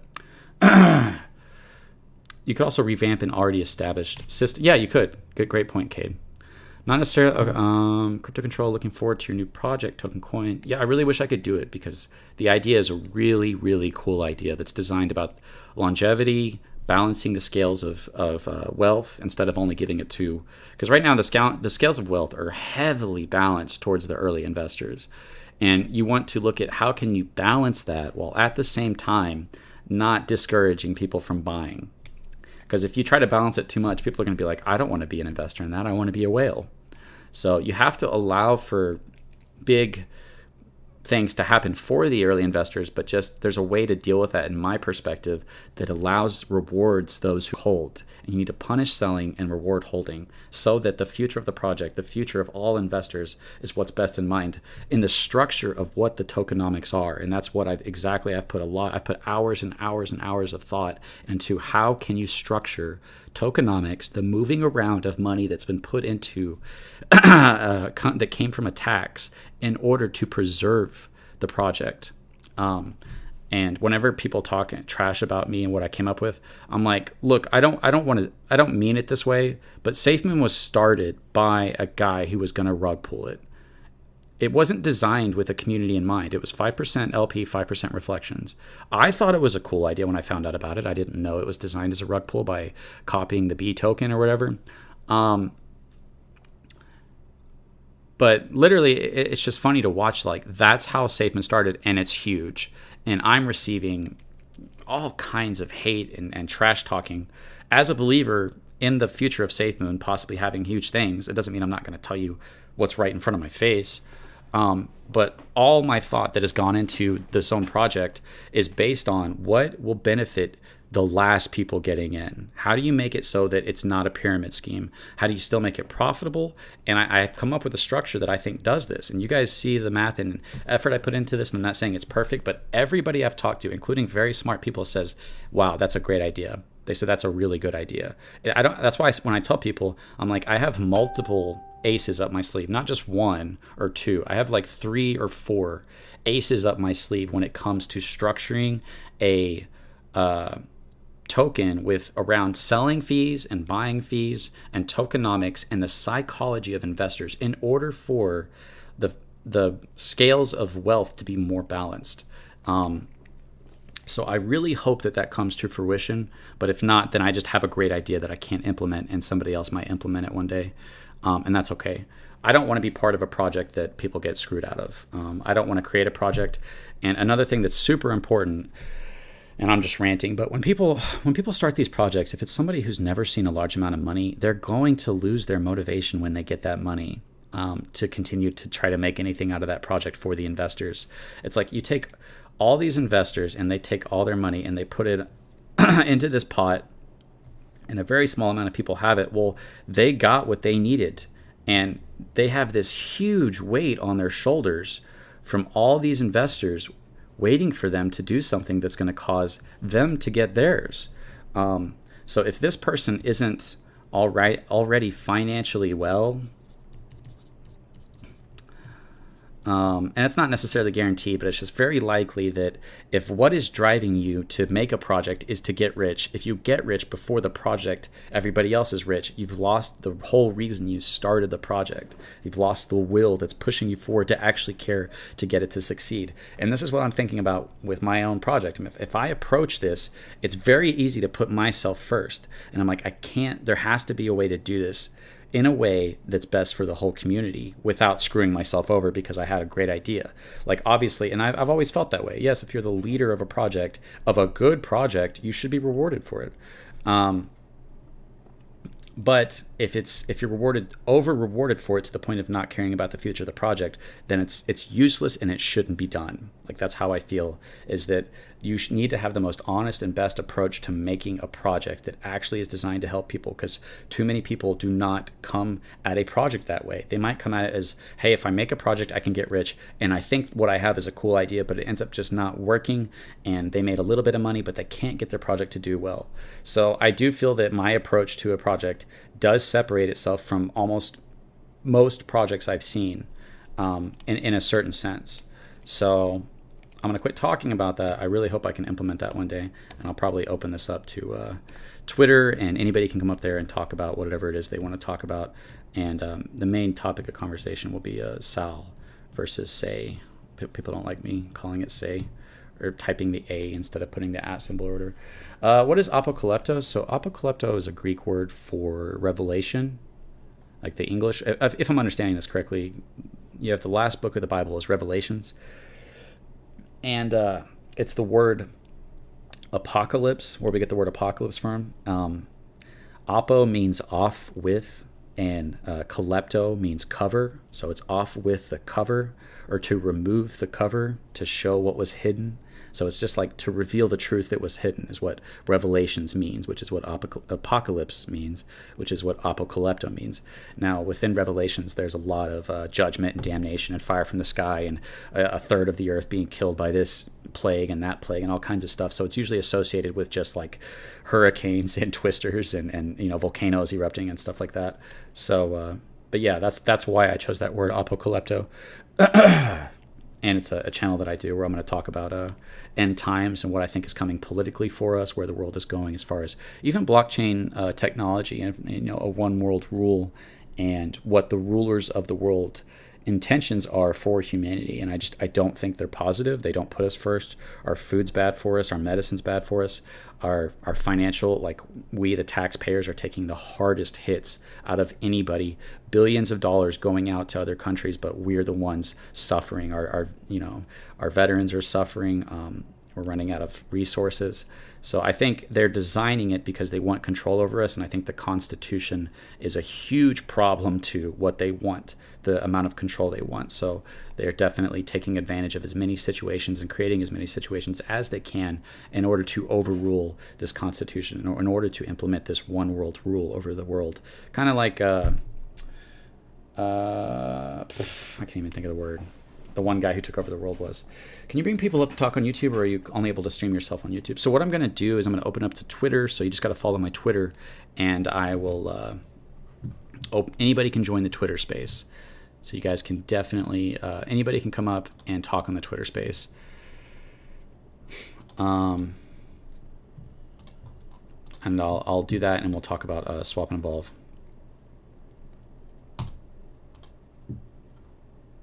So let me start this Twitter space. Anybody can join. I'll post the link in the chat. Let me go ahead and do that.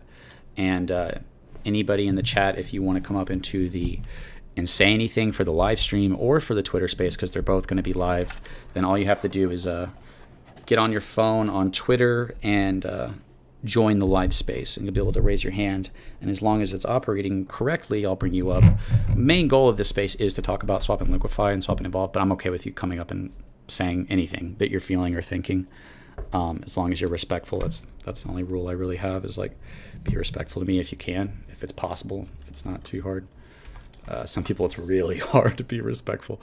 They got to go up there and call me a bitch and stuff. I'm like, okay, man, that's fine. So I'm going to start the space, and then I'm going to post the link in the chat, and I'm going to pin it. So all you have to do is click the link, and it'll take you right. It should take you right to the space.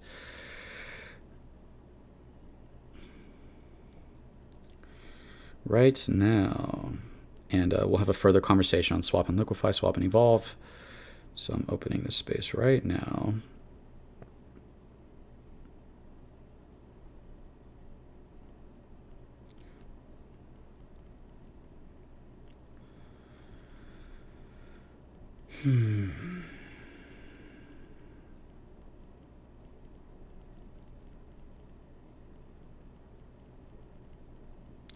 I love doing these streams with you guys because I don't have to deal with the toxicity really, and the spaces they very easily get real toxic, and it could become an unpleasant experience.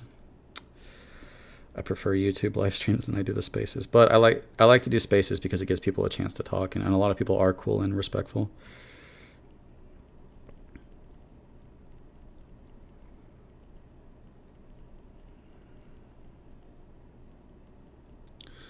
I typed liquify and my phone keeps wanting to put liquidity.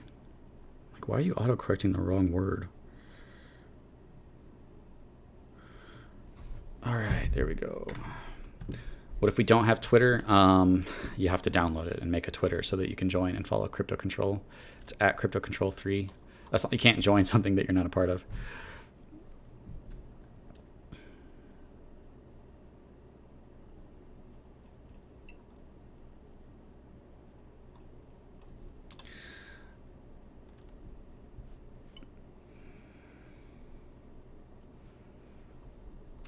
All right, let me share this.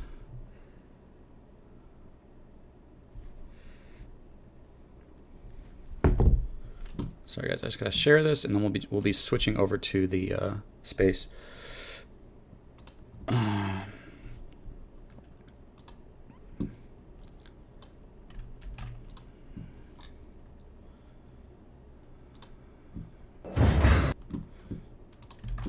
Okay, there's the link.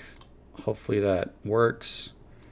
Let me know if that link works. Does that work for you guys to click on? If not, then you can just go to Twitter and follow me, Crypto Control, and join the space. I just need to make sure the volume's good for you guys. Hey, what's up, guys? It's going to be having a hopefully friendly and respectful conversation on swap and evolve and swap and liquify. You can come up and say anything you want, but I'm trying to keep the conversation focused on that. But if there's something else you want to say, you're definitely welcome to come up. I'm also live streaming this on YouTube.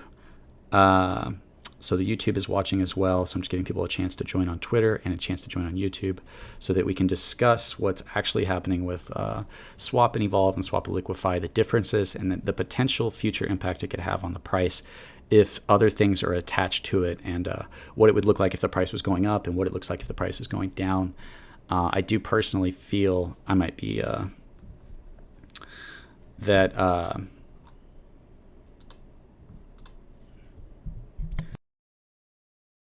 up and what it looks like if the price is going down.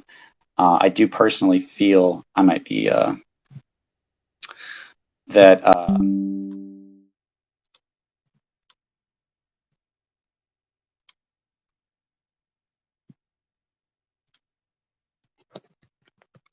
sorry guys, I had to put this on the YouTube and I forgot to. There we go. Now we're good.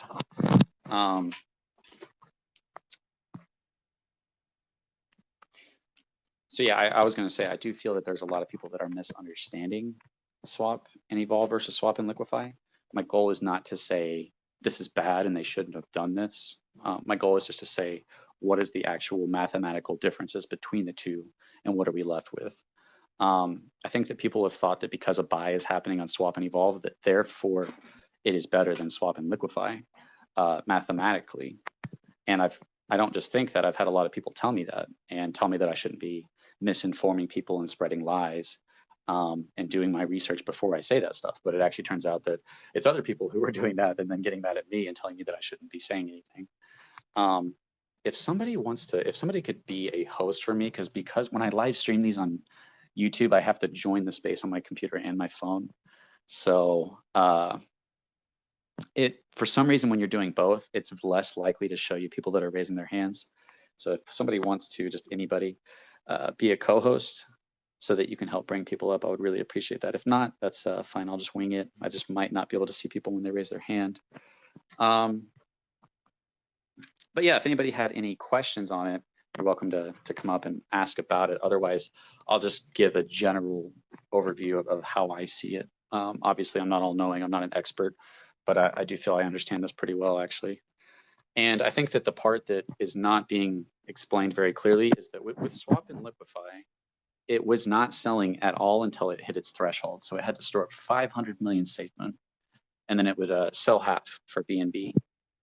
In order to create liquidity, you have to have Safemoon and BNB paired to go in at an equal amount. So swap and liquify would just store up a very large amount, and then it would sell. The swap and evolve, this hasn't been said very clearly except for in my videos and my live streams. Swap and evolve doesn't sell half the Safemoon. It sells all the Safemoon at a lower threshold and then buys half back. And I've been saying this to people. It'd be like if you went to buy gold and you took $100 and you bought swap and liquify would be like taking $50 of that 100, buying $50 worth of gold, and now you have a pair. You have $50 and $50 worth of gold. Swap and evolve would be taking your $100, buying $100 worth of gold, and then selling half your gold for $50. And the end result is the same. You have $50 and $50 worth of gold. The important distinction that probably is a positive, but I'm not 100% sure, is the difference is in the thresholds.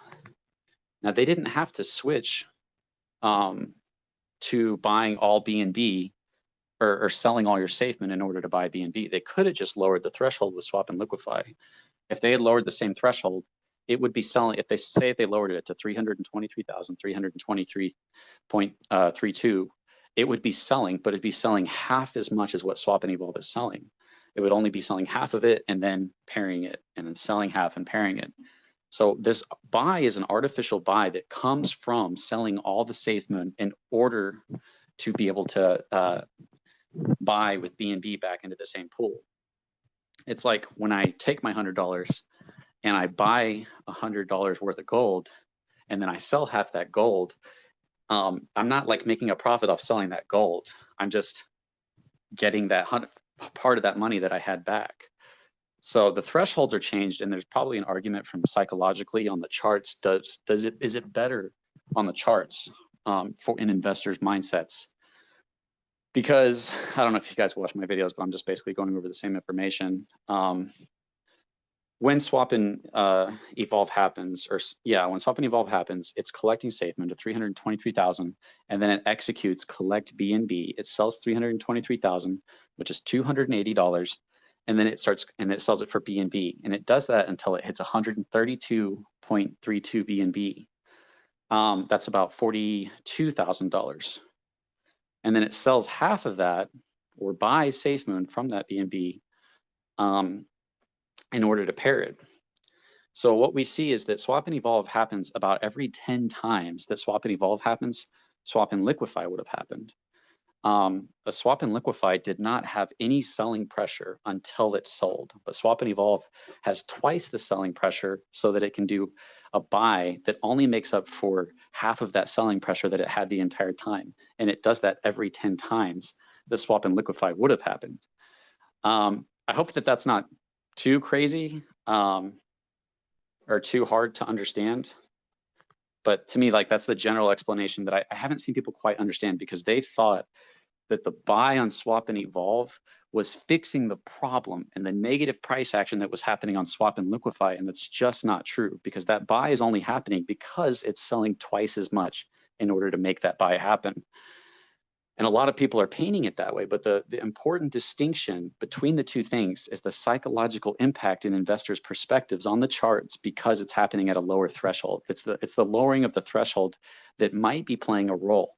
But even then, you're getting into a discussion that's like, are people more likely to buy when a big dump happens, or are they more likely to buy when a tenth of that dump is a bunch of selling followed by half of a buy of that selling that happened? It's my guitar.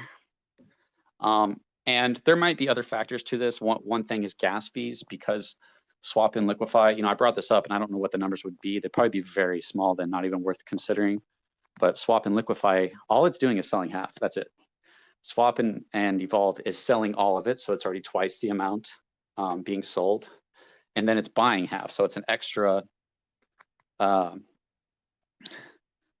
it's like what would that be? That'd be like 2.5 times more or something, but it's a lot more gas. The other thing that people talked about is that there's a swap fee that's happening whenever it is swapping. But basically what that's doing is that's taking away from the tax that came from the 10% tax that was designated for the LP. So yes, you could say, well, at least this fee is happening, but if you're taxing part of a tax that was meant for the LP, it's not a positive. It's just taking away from what was intended to go to the LP to go somewhere else. It's still an equal outcome. So I think that as far as my understanding, that's probably the best understanding of what I have as far as that goes, that I do think is missing from a lot of people in the space. Hey, what's up, Jamari Martin? How's it going, man? It's going pretty good.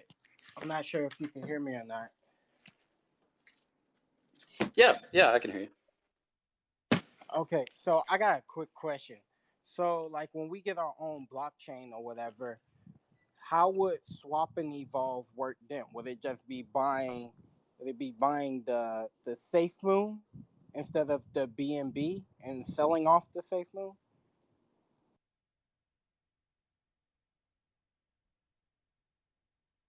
So I'm actually not sure until they, somebody else might have a better answer on that, until they say exactly how they're going to do it all. I had a video with Thomas before he quit.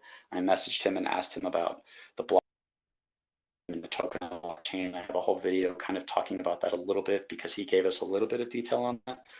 But the Safe Discord might have more information on that. But I think we're waiting for specifics to see on like what effect is the blockchain going to have on how we're working right now. I understood it, and I'm open to be corrected if it's differently, that we're setting up the Safemoon token right now, and that it's going to be separate from what's on the blockchain, and that we're going to continue to have both of those things. Gotcha. Okay. I just another thing I wanted to say. I was in your last your last Twitter space, whatever, on Memorial Day. I appreciate the info that you put out for us. Um, just my opinion, I would just say be mindful of what you put out because you hold a platform for us, Safemoon Army. So that's about it. You do a good job on YouTube, man. Oh, thanks, man. When you say that, do you mean, I guess the two things that would come to my mind is, do you think that I'm not being mindful of what I'm putting out?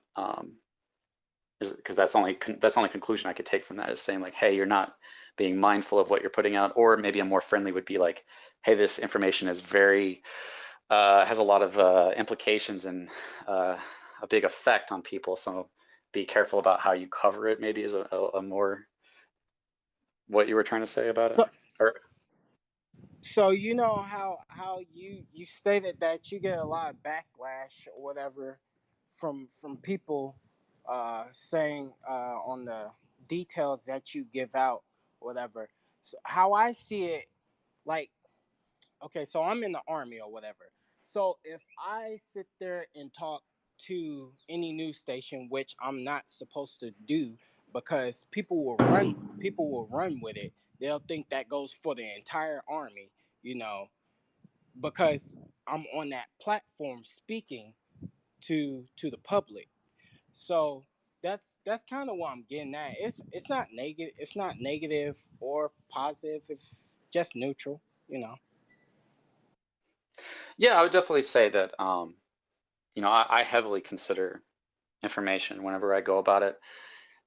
It's kind of funny, I don't want the space to become about me and how I'm doing things wrong and how other people want me to interact with them, but it always does become, because if bad things are happening, if I think Ryan's going to quit and I think that Thomas is going to quit and I'm a source of information, I will let people know. I'll say, hey, here's the signs. Ryan said he has this thing about the general and this, and he has this post here. People say that's FUD. You need to quit lying. You need to quit making stuff up. You're hurting people's investments. All these other things, not considering that they might be hurting people's investments by not acknowledging what's, easily seen. And I get a lot of backlash for it. And that's just not going to change, but I'm not going to change either, because I'm convinced that I'm doing the right thing. Um, I could just lie and say, hey, everything's amazing and everything's going to be amazing until bad things happen, even though I knew they were going to happen.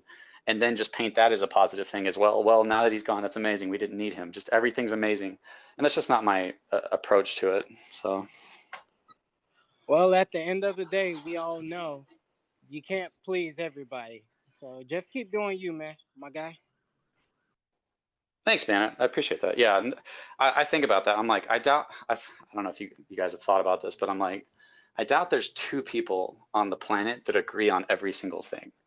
I bet you won't be able to find two people that agree on there's going to be some philosophical or some type of disagreement somewhere about something in their life. So most of us are just not, we might agree on some things, and people get along with what they agree on, which is what I found when people were like going on my post every single day and talking trash about me. I'd just be like, hey man, what kind of things are you interested in? What kind of music do you like? And we started talking about things we had in common. And next thing you know, I was friends with this guy who just hated me and thought I was his enemy a second ago. So by talking about realistic things that are bad about people's investments, it does put you in fire from the people who don't want to talk about those things, because now you're at all with that they see it as hold, and that it's basically guaranteed, and that you just have to hold the faith. And I'm totally with people taking that approach and it pay off, but it does be a problem, and it does become wrong when you convince other people that that's the truth, because nobody knows if it's going to succeed or not. I think it's dishonest and to approach it that way and to teach other people that it's guaranteed. Um, Beyond that, when you start attacking people, tear them down and cancel them, and from them, destroy them, to destroy my YouTube, my efforts, my career, my those things, it's like, yeah, you have a moral problem on your hands, because not only are you the one who's not perceiving the information correctly, but you're also attacking me for it. I am perceiving it correctly. I'm not attacking you for it. Silence you. I'm not trying to attack you. anybody who is doing those things. The same type of person as they are. I think we're all equal. But not to get into a philosophical conversation on the morality of investors, the main thing I was trying to talk about was swap and evolve, because I did hear so many people talking about the positive impact of the buy from swap and evolve, but it didn't explain that buy had from twice as much selling. That's why buy was possible.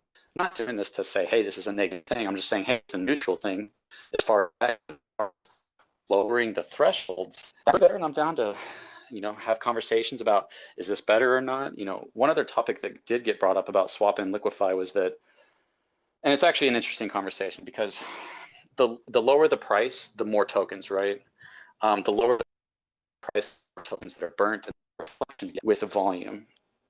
So if swap and liquify would start triggering more and more if the price was going down, because more tokens would be happening more with volume. If the volume was staying as well, if the volume was going down as well, then it wouldn't be triggering as much. But if you have decent, consistent volume with a price that's going down, then it's going to trigger more often, because the volume obviously is the same, but is low, so more tokens that are going from the tax into that is triggering this sell, so that it can carry liquidity into our LP. We still have that problem. Like, that's the thing, is like, we still have that problem. If the price is going down, it's doing the exact same thing on a smaller threshold. It's selling twice as much.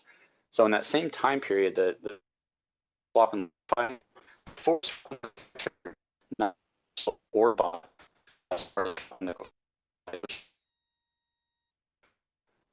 the time the swap and liquify would have triggered, it has done a ton of selling. It's actually sold twice as much as what swap and liquify would have sold, so that it can make half of what it sold in buys to counter the sells. Because all the goal of this tax is, with liquidity, is to take the tax, which has to be Safemoon, sell it into the LP, sell half of it into the LP for BNB, and put it in the LP. There's no other way to get around that unless you take an outside source of BNB, kind of profit or something, and use that to pair it with the tax for liquidity. Would probably be a lot better. There's a lot of good things that could be added to this, and there's also talks of something going to be coming out with swap evolve to hear.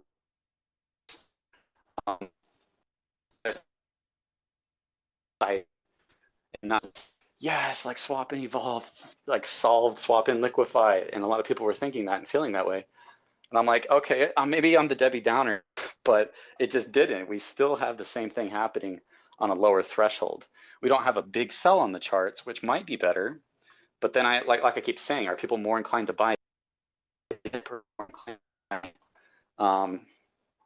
Like within a tenth of that, what would have twice the sells followed by half of that a buy? Are they more inclined to buy during that, during a big dip? I don't know. I tend to think that the Safemoon army naturally constantly says buy the dip and hodl. So I don't know if it's actually better or not. But then you also have other whales that might see that dip on swap and liquify. Would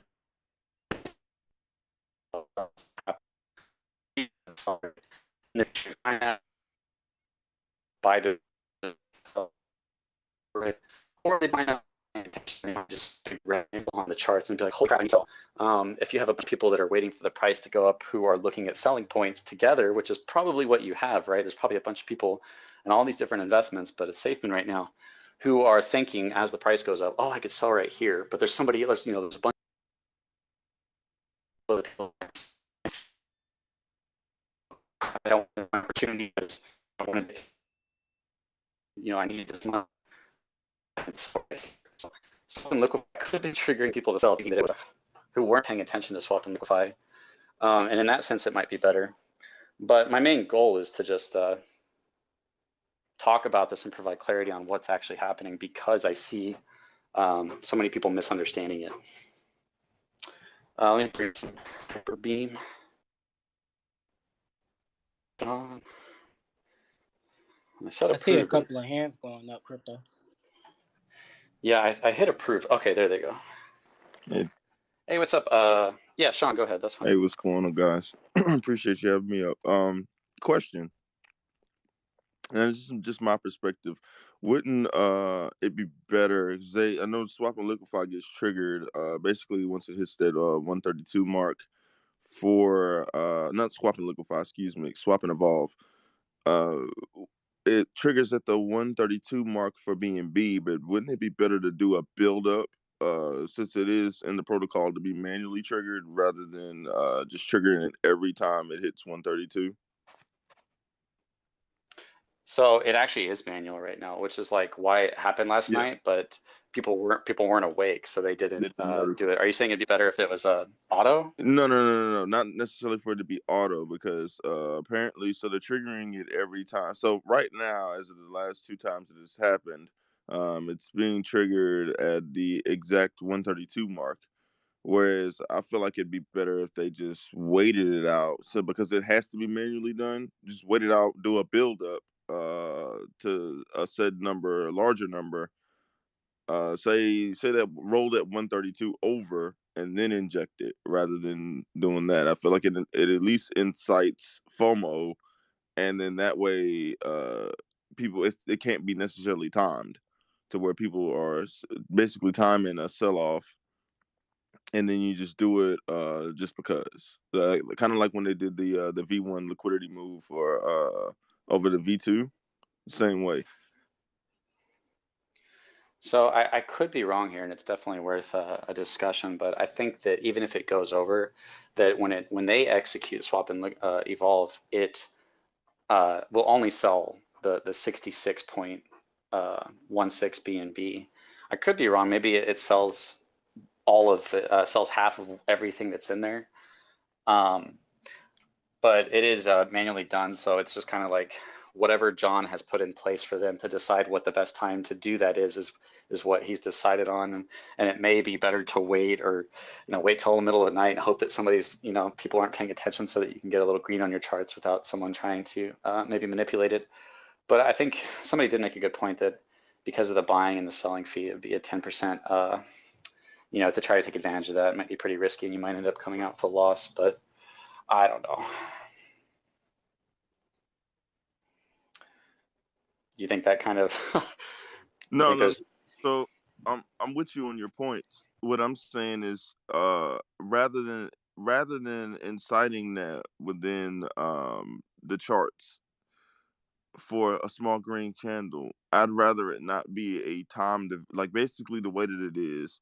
You can actually time the events based on how much volume we have. We'll say I'll round up and say 1.5 million in volume.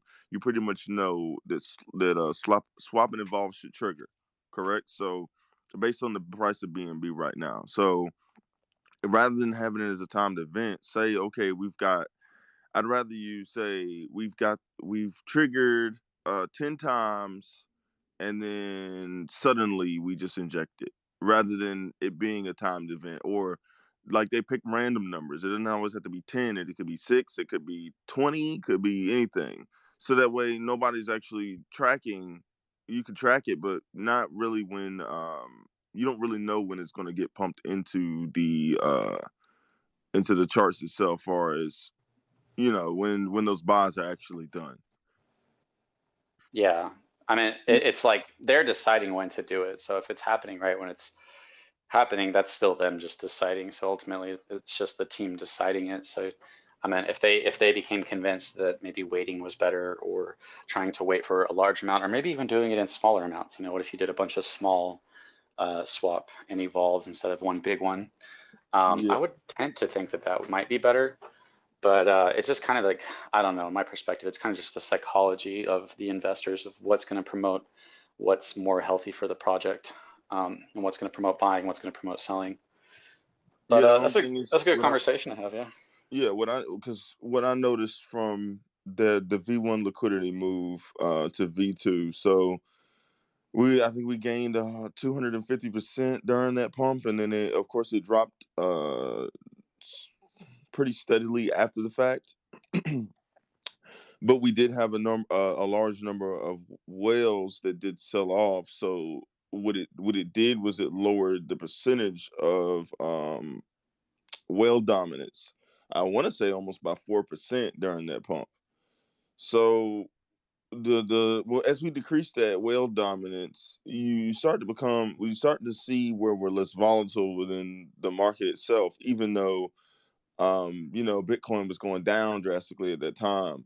And especially with that being the case, then right after that, so I want to say a week or two after that, you start to notice, okay, we have a 53 million token sell-off, and it doesn't dent the market. Well, it doesn't dent our charts on Safemoon charts. So I feel like there's more it does more good to do it that way, especially if you don't say just don't announce it. Don't announce it, just do it. Like, we know that it's there. So if you have full control over it, I'd rather you just inject it randomly than, granted, I could make money off of them timing it, like saying, okay, we're about to do it. Like, people could make money within the community, especially because if you're paying attention, you're avid, and you're pretty much listening, you could then therefore make some money off of that. And then again, that still doesn't necessarily mean that liquidity is just dejected from the pool itself by people pulling out, but at least you kind of stabilize the price at a certain range. So every time you do that at a large amount manually, it kind of leaves us stagnant once we come down, and then we're just looking for it kind of averages out the charts. So we have we go parabolic, and then we have a dip, and then we're looking for a resistance level. So once we hit that resistance level, which typically we do, and then you start seeing it kind of go sideways a bit, to me that at least incites FOMO, which it did over the course of when we had the small pump for that day or so. And then it leaves us at a leveled position to where, okay, this is where we are now. We're just waiting for the next one, and then it happens again. That doing it that way, to me, at least puts us in the mannerisms of where Bitcoin is going, but at a much smaller scale, rather than just injecting it 132 BNB or whatever said number is. You say half of that.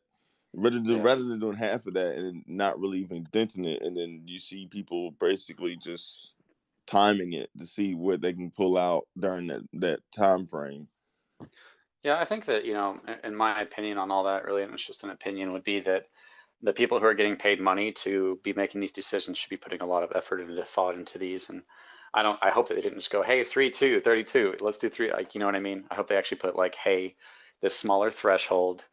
And they looked at different, possibilities of what they actually thought was better comparatively, and that they chose it for a reason. It would be cool to hear their explanation on why they chose those numbers to do that, and why they chose the 132, and why they chose to do it manually but versus automatically, and why they thought that was best for the project. But ultimately, they are the one who made those decisions. You know what I mean? And they're the ones being paid to make those decisions, and they would probably have to explain why they made those decisions for us to understand it. It could just be like, I have an idea that might be best, but you have to test it for a little while to see. You have to change the amount of Safemoon, the 323,000 collect BNB function, to different amounts, and they might just happen with different price ranges. But yeah, I think that's a great question to bring up to them, honestly. Like, why did you guys choose 132 BNB, and why did you choose 132 or 323,000 Safemoon? And what is the thought process behind that? You guys can see on the charts, as much money as they make, they should have people going back and looking at swap and liquify, and the time period that swap and liquify happened versus the time period that swap and evolve happened, and can they determine the effects that it might have had on investors to come and play a role in why buying and selling is probably would be kind of hard. But what we hope people whose jobs is to do these things are doing it with good information behind it. It shouldn't take us holding a space and somebody coming and suggesting that it should be better. They should have thought about that. This is their job. That's just my opinion on that. But I think it is worth talking about and worth bringing up to them, whether in the Safemoon Discord or whether even like online at Safemoon. Hey Safemoon, Why did you guys choose 323 and 123? What was the thought that went behind that as far as the impact it would have on SafeMoon's future? I mean, in all honesty, it probably would be a very general response if you did get one, but it would be cool to hear them elaborate on if they spent a lot of time on those numbers on like, yeah, we looked and we saw that if it happens on 323, small amounts that we are selling, and it's like one big. So when we do this buy, it is only buying half of what it just sold, but short investors will see will be look like a little small buy. We saw it, and it doesn't seem to be a massive change on the charts. But before that buy happens, it's selling twice the amount of that buy in order to do that buy, in order to pair liquidity that's coming from the 3% of the tax. Yeah, so basically when it triggers, it actually it looks as if it didn't hit us as hard. So we drop down and then we come up half the way. Exactly. And Exactly. Yeah. yeah. But yeah, honestly, it's a great thing to bring up, and I kind of want to do that. You know, if you don't find out, I'll try to maybe reach out to them and be like, hey, can you take down these numbers, or it could be something that they'll be like, well, I want people to take advantage of it. But that's another thing that's like these bots today, I don't really speak on it, but they can program it to sell at this price or to sell when this happens. I mean, they probably all kind of bots that you can program to just look for when the evolve happens to sell on it. So it's like, how much is this designed against being controlled, and how much is it designed for the psychology of investors paying attention to the charts? So yeah. If there's anybody else that wants to come up, you guys are welcome to come up and ask questions. I really just wanted to open, I did it on my YouTube, I made videos, I did a live stream, and I want to reach out to people because I feel like it's important to know the truth about swap and evolve versus swap and liquify. So some people get mad at me and say I'm misinforming people, that I'm teaching it wrong, and that I should be doing my own research before talking about it. But you know, many of those same people are literally doing the exact same thing by telling people that the buy on swap and evolve solves the negative price impact this swap and liquify had. And it's just obviously that's not how liquidity works. Liquidity has to sell SafeMoon into the LP to get BNB to pair it to put it in. Swap and liquify just sold half, and swap and evolve sells it all so that it can buy half the BNB. And I think that once you hear that, you go, oh, okay, like that's really simple and that makes a lot of sense. But I think a lot of people didn't understand that because the wording, when you go to Safemoon Education on the talk, when it talks about swap and evolve, when it says collect BNB, it won't say sell. It won't say it as a sell. I mean, it might have a little bit afterwards, but when it says it, it'll say swap, you know, because there's all these different words that can describe the transaction. Even when I talk to some people, they're like, why are you saying sell and buy? It's just a transfer or swap. I'm like, I don't know, because it raises the price and lowers the price. You know, it's just this weird conversation. But yeah, I think that it was being, and it's important to not portray something as positive that isn't positive to investors. We need to be realistic with people. We shouldn't be people overhyped about something that isn't a correct perspective on it. And I think that if we're trying to get people to super hyped, this is going to be this major price increasing thing for SafeMoon, which could lead people to buy or to tell other people the same thing because it's selling all of the SafeMoon and then buying half, that's just not right. It's not right to tell your investors that, and it's not right to tell each other that, and it's not right to teach people that. We just need to say, hey, this is what we're doing. Here's differences. And it could be better because it's not having as big of a sell. And it definitely will be better if we have some kind of way to connect an outside source of BP into fueling that buy, maybe for swap and evolve outside of the taxes for it. That's a whole other conversation that would be great to have other people who knew a lot more about that up. But yeah, that's just, does anybody up here want to say something?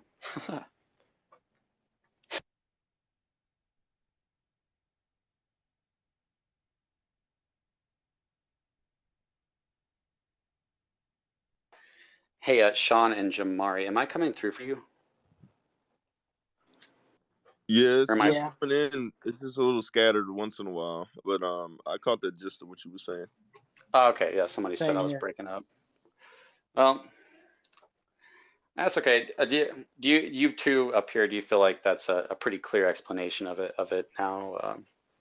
that if you were to talk to somebody else about that, you could very clearly explain to them the difference between swap and evolve and swap and liquify. Yeah. So I think the misconception is that it only causes the price to go up because it's doing the buys and then just re-injecting it back into um SafeMoon itself. But like you said, it does. You have to sell SafeMoon in order to get that BNB. And not only that, but it's also getting hit. Well, no, I think it may be object to the tax, right? That was Oh yeah, my there is no tax. Yeah, so okay, yeah, I can good. actually So talk about that. it Or is no, go ahead. object to the yeah. So it is object to the tax. So the only thing that is why even the day that it happened, and I got kind of shot down a couple times when people said no, they shouldn't do it like that. They should do it at small increments. Well, people, if you're looking at general people and you're wanting to bring new investors in, they're generally chasing green candles. Um, and we did see some of that when we had that liquidity move. So that's kind of what I've been basing it off because it's actually the same. In a sense, it's the same function. It's just a liquidity that was already there that should have been there anyway. Um, but if you do it that way, to me, even if we have a decline, it at least saves you at a time when the market is the most bearish overall. So, granted, we had the week or week and a half where we looked pretty bullish within the market over the intense bleeding, but and it could definitely save the project in that sense until you do decide to release some products. But the only way that I see it having a mass effect would really just be the building it up over time and then doing it in different increments. It doesn't necessarily, like I was saying, it doesn't have to necessarily be 10, doesn't have to necessarily be 20.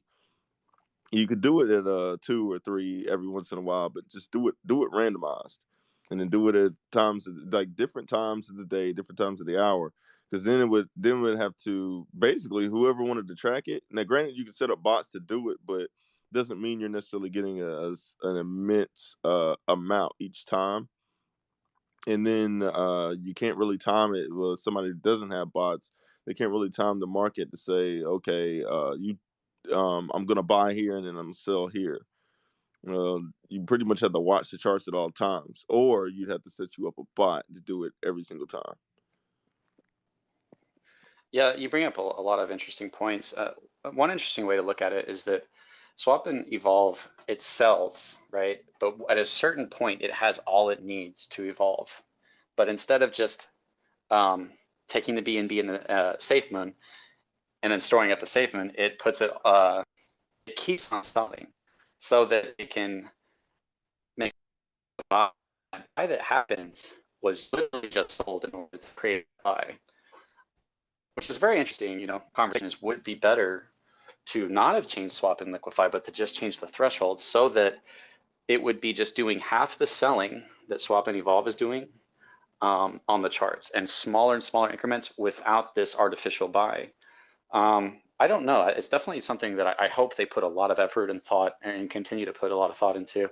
What else might be kind of funny is like, what if they kept it like at the same threshold but switched it to swap and evolve so that it just sold until it filled up 500 million BNB and then did a 250 million BNB buy, and then you'd have people trying to take advantage of that, but you'd also have people who like knew that was going to continue to happen. I don't know. You never know. It's like what is actually the best for creating more and people who want to hold as opposed to sell. So I don't know. It might be something crazy like that that actually creates more volume as opposed to doing it on a lower threshold. But no matter what, all it's doing is taking 3% of a tax and moving it around, moving the green and the red around so that it happens a little bit differently. Yeah, I see at least a swap and evolve having the opportunity to take advantage of some type of burn.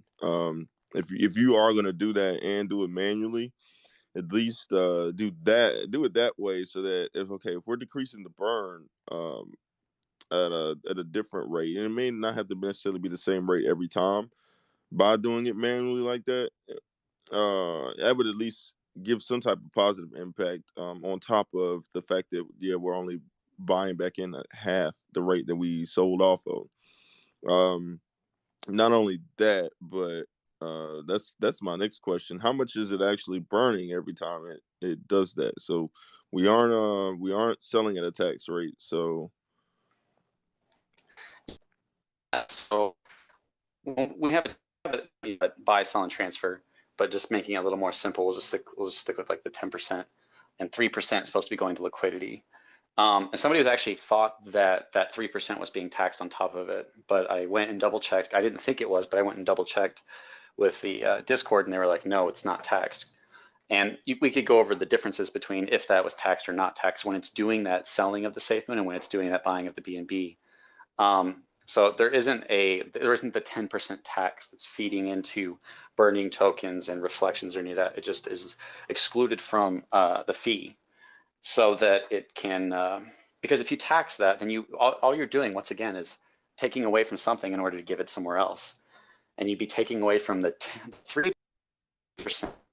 that was already taxed back to the other percentages. So it would just be lowering the liquidity amount in order to slightly barely increase the reflections, but it'd be doing it at an equal rate. It's not as if if it was taxed, that there would be the special benefit to taxing the liquidity fees again when it's doing the swap and evolve and collect BNB function. So, but on top of that, there is a swap fee, so small tax. But once again, like the point I just said is, when you do a tax, it's like taking away from it in order to give to something else. So even with that small tax on the liquidity, when it's doing the transactions it needs to execute, swap, and evolve, it's taking away from the amount the liquidity needs. I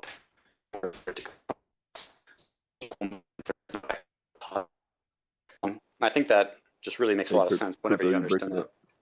Oh, okay, that's unfortunate. Let me bring somebody else up here. But what did you hear me say? I feel like I made a good point there too. That kind of sucks. But yeah, I mean, basically, if you try to tax the 3%, all you're doing is taking away from the 3% that was meant for liquidity and giving it elsewhere. So anytime you try to tax it, it's not an extra benefit that's happening. It's an equal benefit. You're taking away from something and giving it to something else. So it's not like we're burning extra tokens unless the swap, and if it is, it would be on like a very small level. And even then, that small level from that tax of the swap fees is taking away from liquidity because it's taxing the liquidity in order to get that fee. So it's basically all just part of that 10% anyways in the first place. So I think it's important to not paint, I'm not saying you're doing this, but there are other people who are doing this, who are painting it as this extra positive that swap and liquify didn't have. And you just can't do that because you're working with the exact same amount of money within a percentage. Go ahead, Alien. Hey, just how you doing today? Pretty good. Hey, Sean, how are you? Hey, what's going on, Darwin? Just wanted to say, shout outs to Texas, Venom down there. Those are the two smartest guys out there in the spaces. That guy U1M down there, absolute dumbass, doesn't know what he's talking about for Safemoon. I heard they fired him. Okay, man, let's try to be respectful if we can. With that said, this space is absolutely trash. Texas, can you please a real swap and evolve space, please? Can you do me a favor, Crypto, and make me co-host? Yeah, sure. Sean has no idea what he's talking about when it comes to cross change. Oh no, Alien must have suddenly left. I guess he can come back, maybe. No, I'm just kidding. Don't let that guy back up. Even though he wasn't like super disrespectful, but yeah, it's fine. I'm not gonna let that dominate the conversation right now. No, I know that guy's wrong. He's just trolling. Yeah, I'm like, I figured as much, but I'm also not gonna just sit here and like listen to. I listened to it a little bit. I'm like, okay, if it's not super funny, then you gotta go, man. If you're not making us laugh when you're trolling, you gotta go. He's making you laugh though. So Sean, can you see, is there anybody else that wants to come up? Because sometimes it doesn't show me and then I get accused of like choosing who comes up. Obviously not that guy, but anybody else besides that guy. So, quick question, crypto, for the new people who dropped in. I'm not sure if anybody have dropped in, but can you explain one more time for those um, the difference between the swap and liquify and swap and evolve?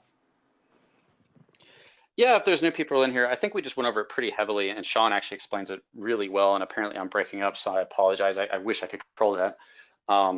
But yeah, Swap and Liquify sells half for BNB in order to pair, and Swap and Evolve says all of its SafeMoon, so that it can then sell half of that SafeMoon for BNB and pair it into, or I'm sorry, it sells all of its SafeMoon so that it can take the BNB and use half of that BNB to buy SafeMoon.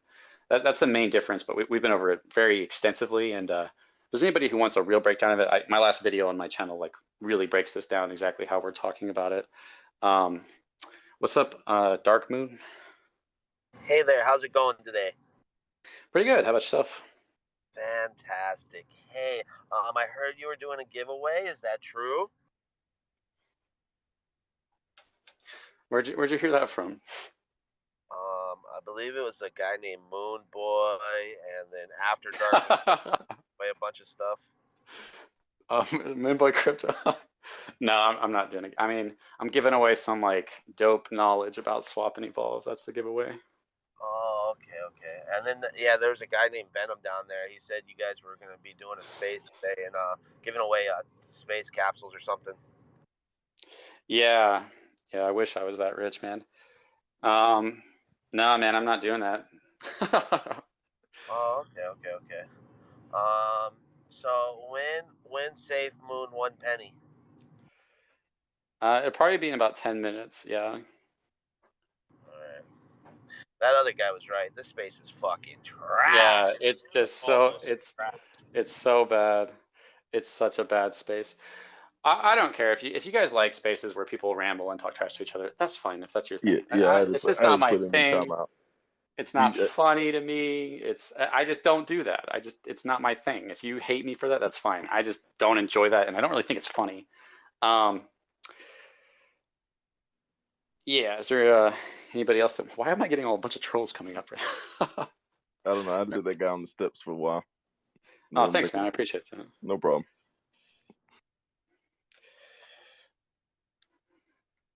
So yeah, if anybody else wants to come up, like if you're gonna come up and talk trash, at least be funny. At least say something funny. You know, just come up and say when to a penny, and then say the space is trash. It's not even funny, man. Just wasted our time. Oh gosh, I'm scared to let people up now. Yeah. Hey, what's up, Venom? Yo, what's up?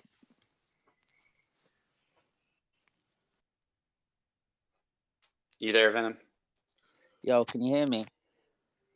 Yeah. Yeah, What's going on, man? I just want to say that guy that came up, he was impersonating me. I'm the real Dark Moon, okay?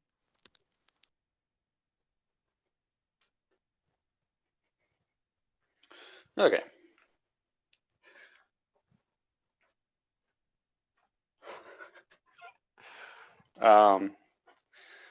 Man, this reminds me of like high school. But yeah, I guess I think that it's important to talk about this and get this out there so that people can continue to tell other people about it. Because especially if people are going around explaining this thing to other people, if you're going to friends in other communities and you're telling them how great Swap and Evolve is, because if you switch to Swap and Evolve, that positive price action, that buy, I've had this guy that people are saying, you know, people consider very smart, saying that it's infinite. He told me, he literally said these words: it's infinitely buying more BNB than Swap and Liquify. No, I'm like, no, because it's at the same rate that it's buying, it's selling more than Swap and Liquify. And when people misunderstand that and go into the people, for one, you're going to make our community not look like the smartest community. And then when you attack other people who are showing you what it is, you make us look even worse. But the main goal was just to discuss that, and then once we understand that, then we can move forward with like true understanding. Misconception that Swap and Evolve has extra price because it's buying, not knowing that buy literally came from an extra sell in order to do that buy, then the rest of their perception, whenever they go to talk about the future of Safemoon, Swap, and Evolve, is going to be off until they understand that. So it's important to have understanding as much as it might not our dreams of what's actually going on. Go ahead, man. You there, bro? Hey guys, love the space, love the host, love the co-host. I just wanted to point one thing out. Dark Moon is a fucking idiot, but back on topic. So I think the way to simplify the whole swap and evolve and swap and liquefy is it's essentially doing the same thing but spreading it over time instead of all at once, so you don't have those candles. And I had an interesting thought. What if they were to take advantage of the fact that there's still a pancake swap LP and they do the sells on the pancake swap LP for the BNB and then do the buy on the Safemoon swap LP before they pair it? What do you think about that? Essentially like moving some of the BNB liquidity over from pancake swap to the Safemoon swap. I'm guessing you're at work and there's probably nothing you can do about that really loud background noise. Yeah, I apologize. The parking lot here is busy.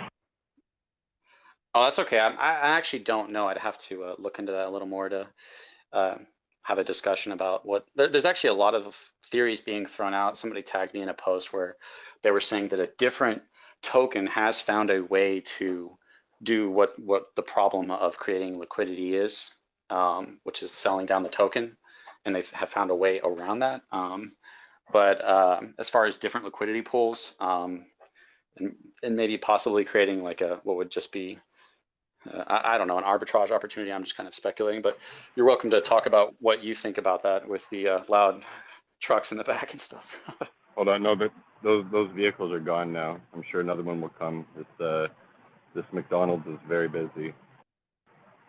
But basically, my thought process, I haven't looked at the contract or whatever yet, but what I'm guessing is obviously it's selling into the Safemoon swap contract. That's where it's getting its Safemoon tokens, and then it's buying back from the Safemoon contract, right? So I'm sure they can, just put in the router or the contract of the pancake swap one, and they can literally basically move Safemoon from one to the other, or sorry, move BNB from one to the other while injecting Safemoon.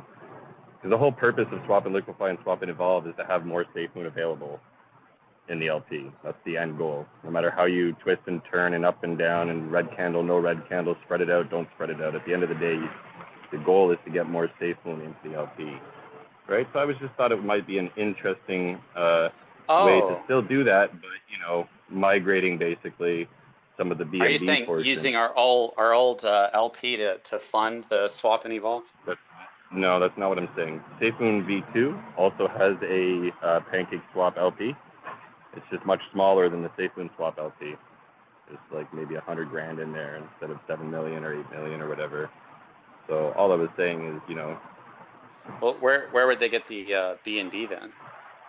No. That's the whole point. Is the way that Swap and Evolve is doing it is it's selling the Safemoon into the LP for BNB, saving up that BNB, buying Safemoon back with half of it, and then pairing it. So the point that I'm trying to get at is the selling portion of that method could be on the pancake swap LP, and the buying portion of it could be on the Safemoon swap LP. It's still doing the same thing. And you're essentially moving the BNB from the pancake over to the Safemoon while injecting the Safemoon into the Safemoon. Oh yeah, that's an interesting idea. Mm-hmm. It would be interesting to see, which also made me think of like, oh, what if they took our old LP and used the BNB from that? Because they're splitting that and using that for buys. Well, what if they did it for liquidity? I mean, either way, it's just choosing a buy over liquidity. But yeah, I don't know. It's an interesting idea to bring up to them to see the pros and cons and all that stuff. It's definitely worth a discussion. Yeah, and the other thing I was thinking of when I was listening is essentially there's got to be a reason why they did this swap and evolve method, right? So, I mean, you could have had the same net effect without the big red candles by just lowering the threshold on the old swap and liquefy. But then I think where the swap and evolve has an advantage is they can actually feed BNB from external sources into the portion of the contract that's doing this. right? So whether that's from the Safemoon swap that they're collecting from other tokens trading, or whatever else in the future, I mean, that opens the option where that option wasn't there with the old swap and liquify. Just a thought. Yeah, I think that's where things are going to matter. Like the real change in my perspective with swap and evolve and swap and liquify was the lowering of the thresholds and the impact that had with investors, and a big red candle in the charts, as opposed to, heavy selling followed by half of a buy. That selling 10 times in a row would be the equivalent of swap and liquify. But yeah, it's like whatever it is that they're doing, like, and I don't know if it's clearly understood what exactly that is going to be, but they did say like, hey, we have things announced in the future that are going to play into this ecosystem.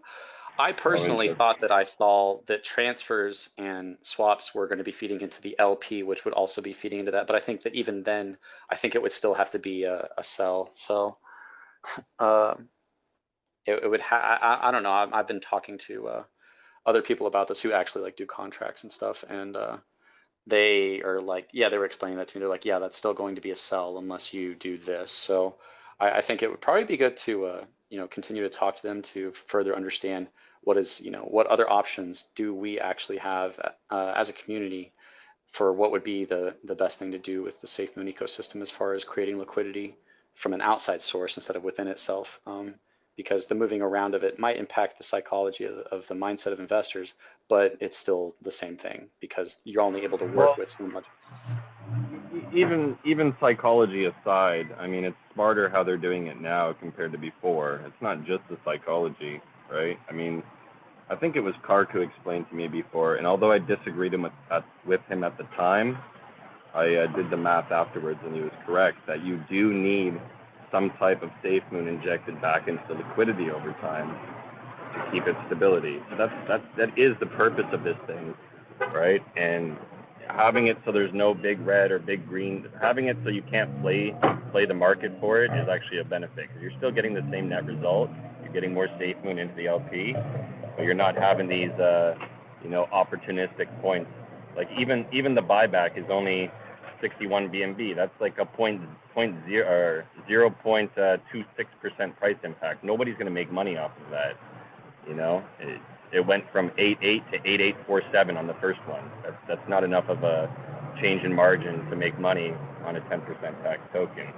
So it's serving its purpose right now, and what else they do with it, like how else they feed into swap and evolve from external sources, will be interesting. At least now it can actually be done, though, because previously swap and liquify only served one purpose, just the way it was built, right? So just my thoughts. Yeah. And when I meant psychology, I meant just investors and how they engage the charts, whether it's buying, selling, or trying to take advantage of it. Yeah, but you're right. Trying to take advantage of. I do agree there's a psychology there, but the purpose aside from the psychology is important, right? I don't think the psychology was the purpose. I think it was more to remove those opportunistic points on the chart. Yeah, we're just different of words. Yeah, I was also including that in what I'm talking about. But yeah, you're definitely right. It is technically like taking advantage of a large sell, as opposed to not really being able to do that with smaller transactions because of the tax. You're right. Yeah, but I was including that as well. But yeah. Anyways, I got to go back to work. I love the space, love the host, love that co-host up there. He's a beautiful human being, Sean. So you guys have a good one. I will just listen in. Appreciate that. Thanks, man.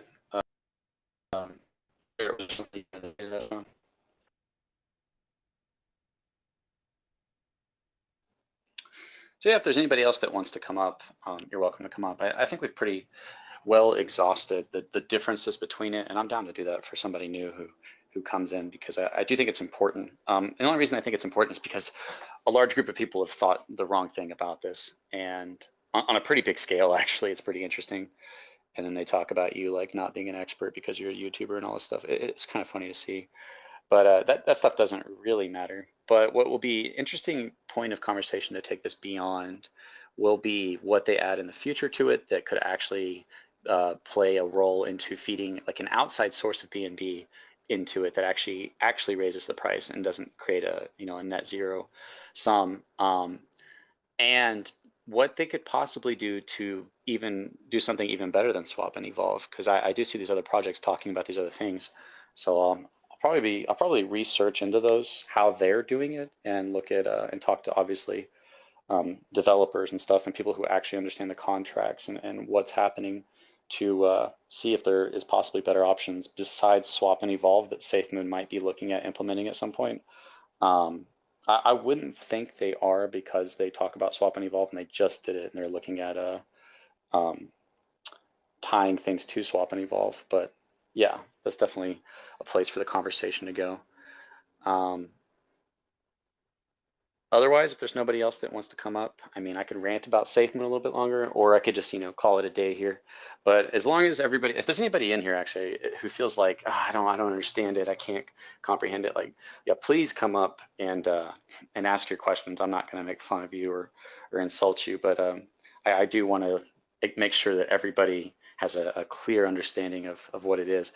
Sean he has a very clear understanding of it as well, so he can also explain it as well.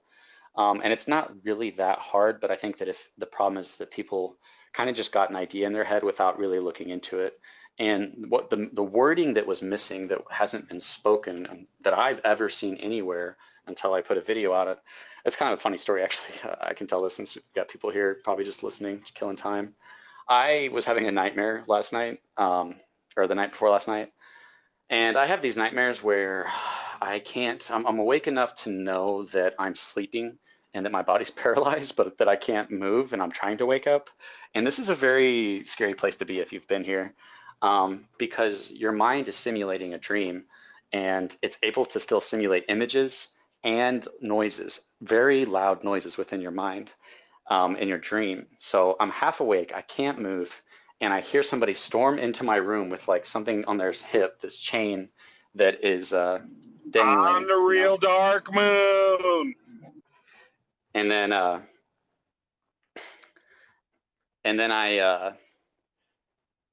like, okay, someone's in my room. I need to wake up, and I can't wake up. I'm trying to move my body, and it's not coming awake.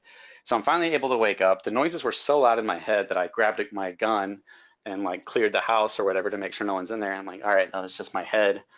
Then I'm up at like 3 or 4 in the morning thinking about swap and evolve and swap and liquify. And I'm like, wait, what's the real difference here? And I'm just sitting there focusing in on like, what is the real difference between those two? And then I was like, oh, swap and liquify only sells half, and swap and evolve sells all of it so that it can buy half. And that had it, nobody was saying this. Nobody was clearly saying that this is just all that's happening. Everybody was saying it like, well, no, swap and evolve has a buy, which then gets rid of all the cells that were happening, which is way better than swap and move. And I personally already moves, and because attack and equal liquidity, you can only sell half in. So no matter how you do it, I knew it was a net zero sum, but I hadn't come to that just perfectly clear explanation quite yet. So over that night, I was like, oh, that's the difference right there. Swap and evolve just sells half, or swap and liquify sells half, and swap and evolve sells all of it so that it can buy half. But it's the same thing done differently with minor differences. Do we have somebody up here? Hey, what's up, Realist? Are you coming to troll me, man? No, I'm the real Dark Moon. Yeah. I just wish it was funny. Is this funny to you guys? I don't know. No, I'm the real Dark Moon. It's just not. It's not funny. I don't know. I don't even know why I said Tim. But where was I going with it? I think I did have an interesting place to take that into.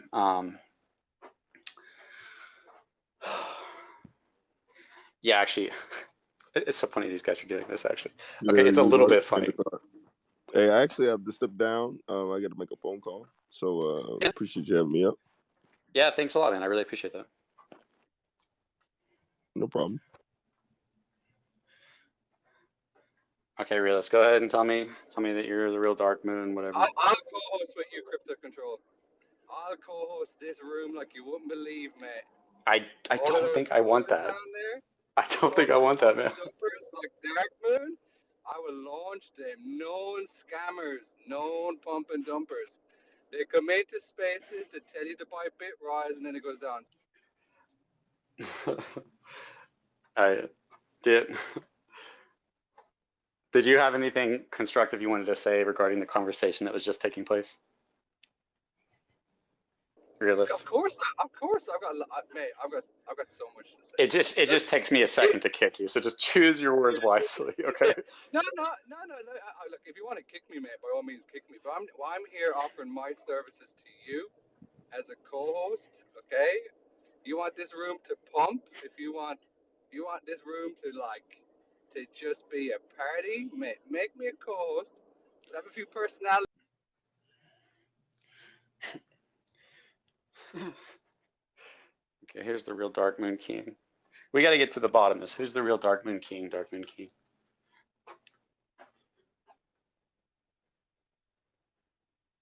I need to know now. You know, it's taken over. I need to know who the Dark Moon person Hi, is. yes. Thank you for having me back. Listen, that realist guy, known millionaire, known shiller, known scammer. Okay, he has 4.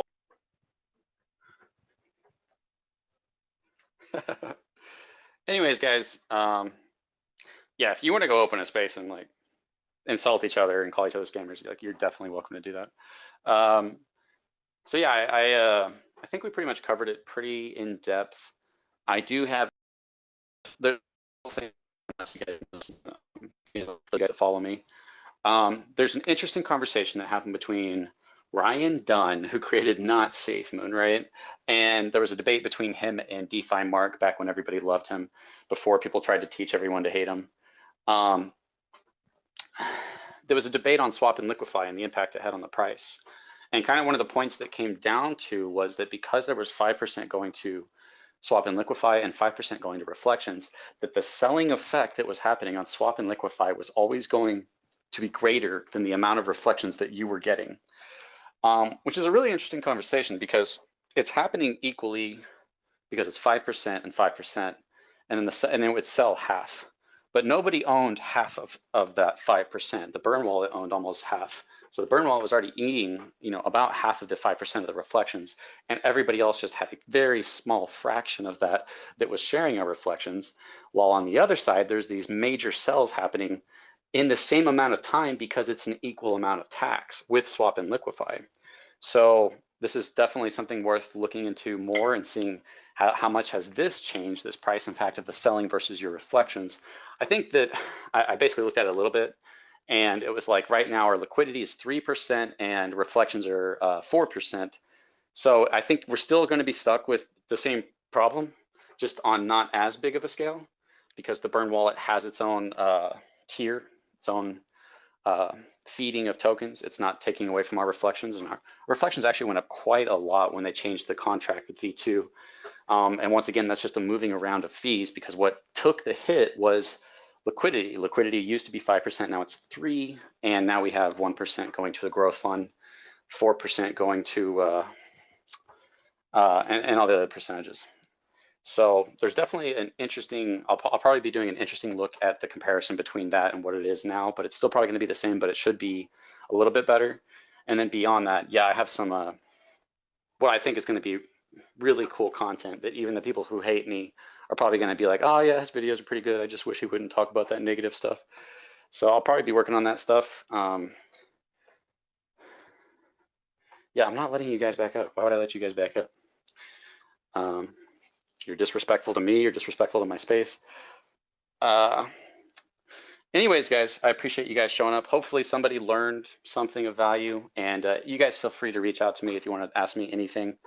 And if I don't know, then I can try to help get answers on it so that we can all help educate each other and not just overhype each other into ideas that aren't actually positive, because just believing something is positive doesn't actually mean it's a positive thing. Sometimes it's a good thing to see the negative. Sometimes it's good to see that you're feeding yourself junk food and you're not working out and you're not pursuing your goals and you're not treating people right so that you can make the changes you need to make. It's good to understand what's actually happening so that you can actually build on top of it with your understanding and with your pursuit of the future of those things. But yep, thanks everybody for showing up. I'm going to switch back over to the YouTube and chat with YouTube for a little bit. So if you want to continue with me, you're definitely welcome to YouTube and Crypto Control. And if there's anybody that wants to support me, I'm not making I'm barely making enough to get by doing YouTube right now because the views are so low. And it's no pressure at all. But if you want to support me, because I know there's people that have asked about it, I have activated memberships on my Crypto Control and my Crypto Dreams channel where I cover Evergrow. I've also have a Patreon, which is Crypto Control / Apocalypto.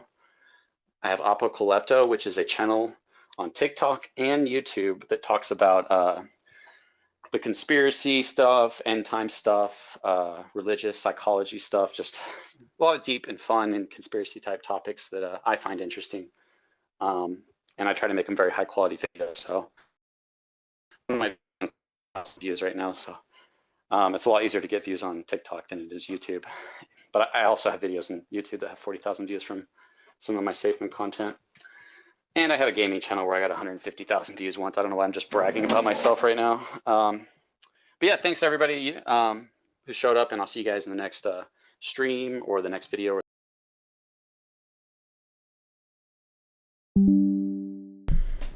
Hey, what's up, guys? Algosaurus, where are the videos that explain the Gabe? And it's my live. If you go to my live streams, it's I think it's literally called Following the Wallets or something like that.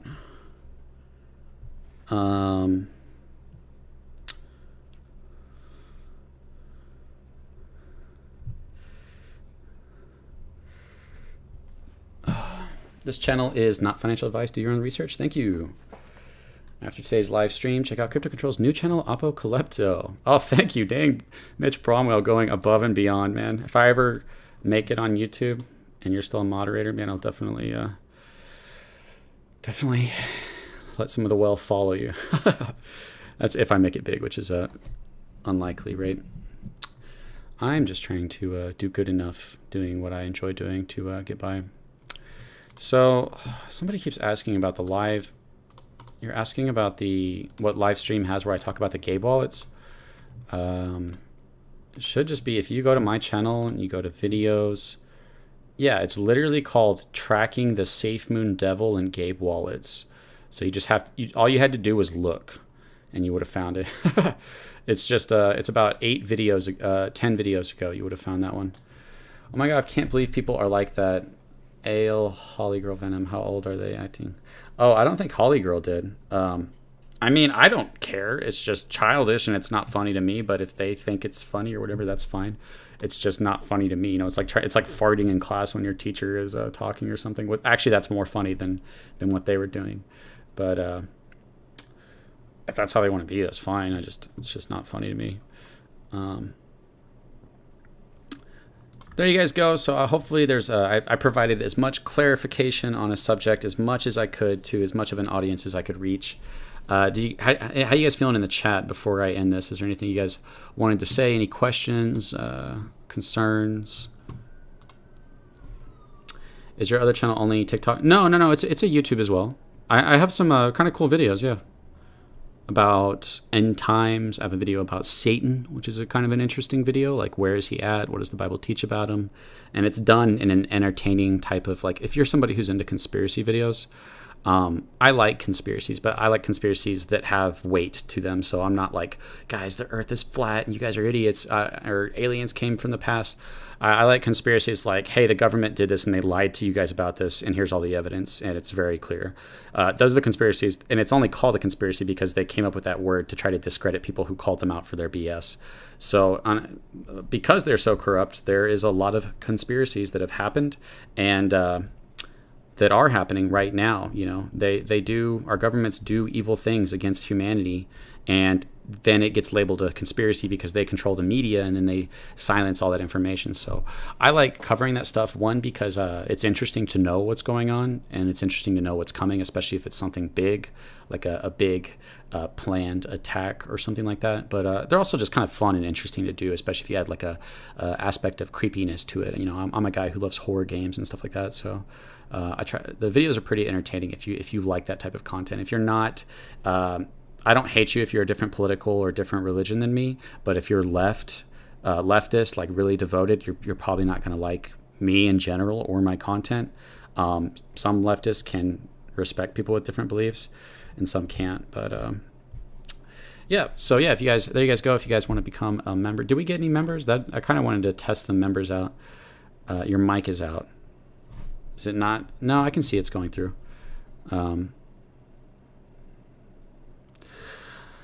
Spell it out for me. Yeah. Let me just type it in the chat.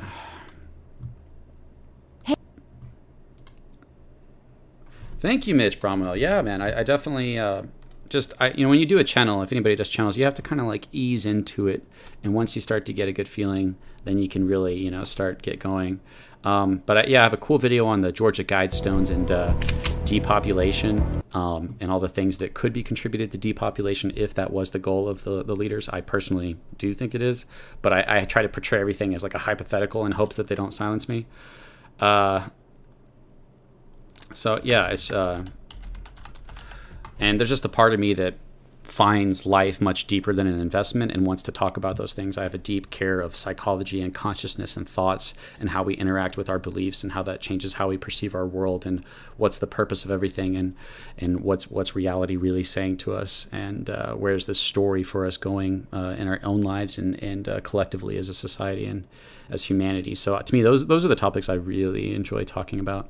But I enjoy talking about Safemoon as well too. We should have done swap and burn first until we stop the burn and switch to swap and evolve. That's kind of interesting. So it would just be burning then. Yeah, it would just be burning. That's just like a burn function. Yeah. You wouldn't want to do any like extra measures. You would just take attacks from Safemoon and then burn those tokens.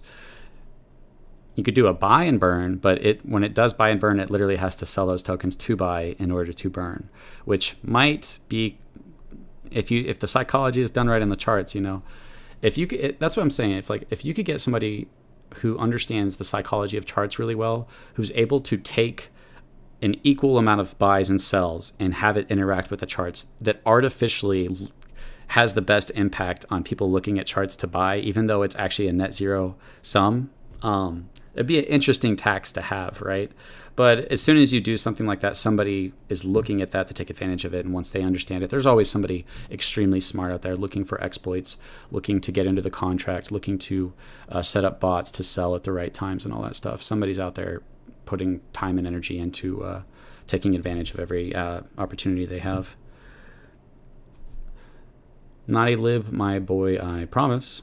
Bro, me effing too. Me and you share the same thoughts and believe a lot of the same stuff. Yeah. So, and it's kind of nice, it's easy to get along with people that you agree with.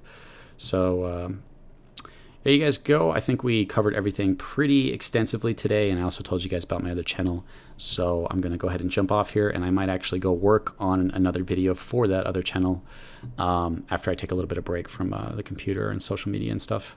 But thank you so much, Mitch Bromwell, and anybody who supported me by hitting the like button or just watching, hanging out. I hope you guys have a good day, and I definitely have some more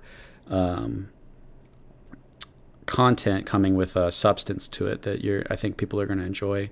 I can tell in a video if I enjoy it and I feel like, okay, I'm saying something of substance that grants understanding to their investment, then I feel confident in that video, even if it doesn't do well. I know that I put out information that I enjoy, and I know a lot of other people are going to enjoy it too. So you guys have a great day. I'll catch you guys later.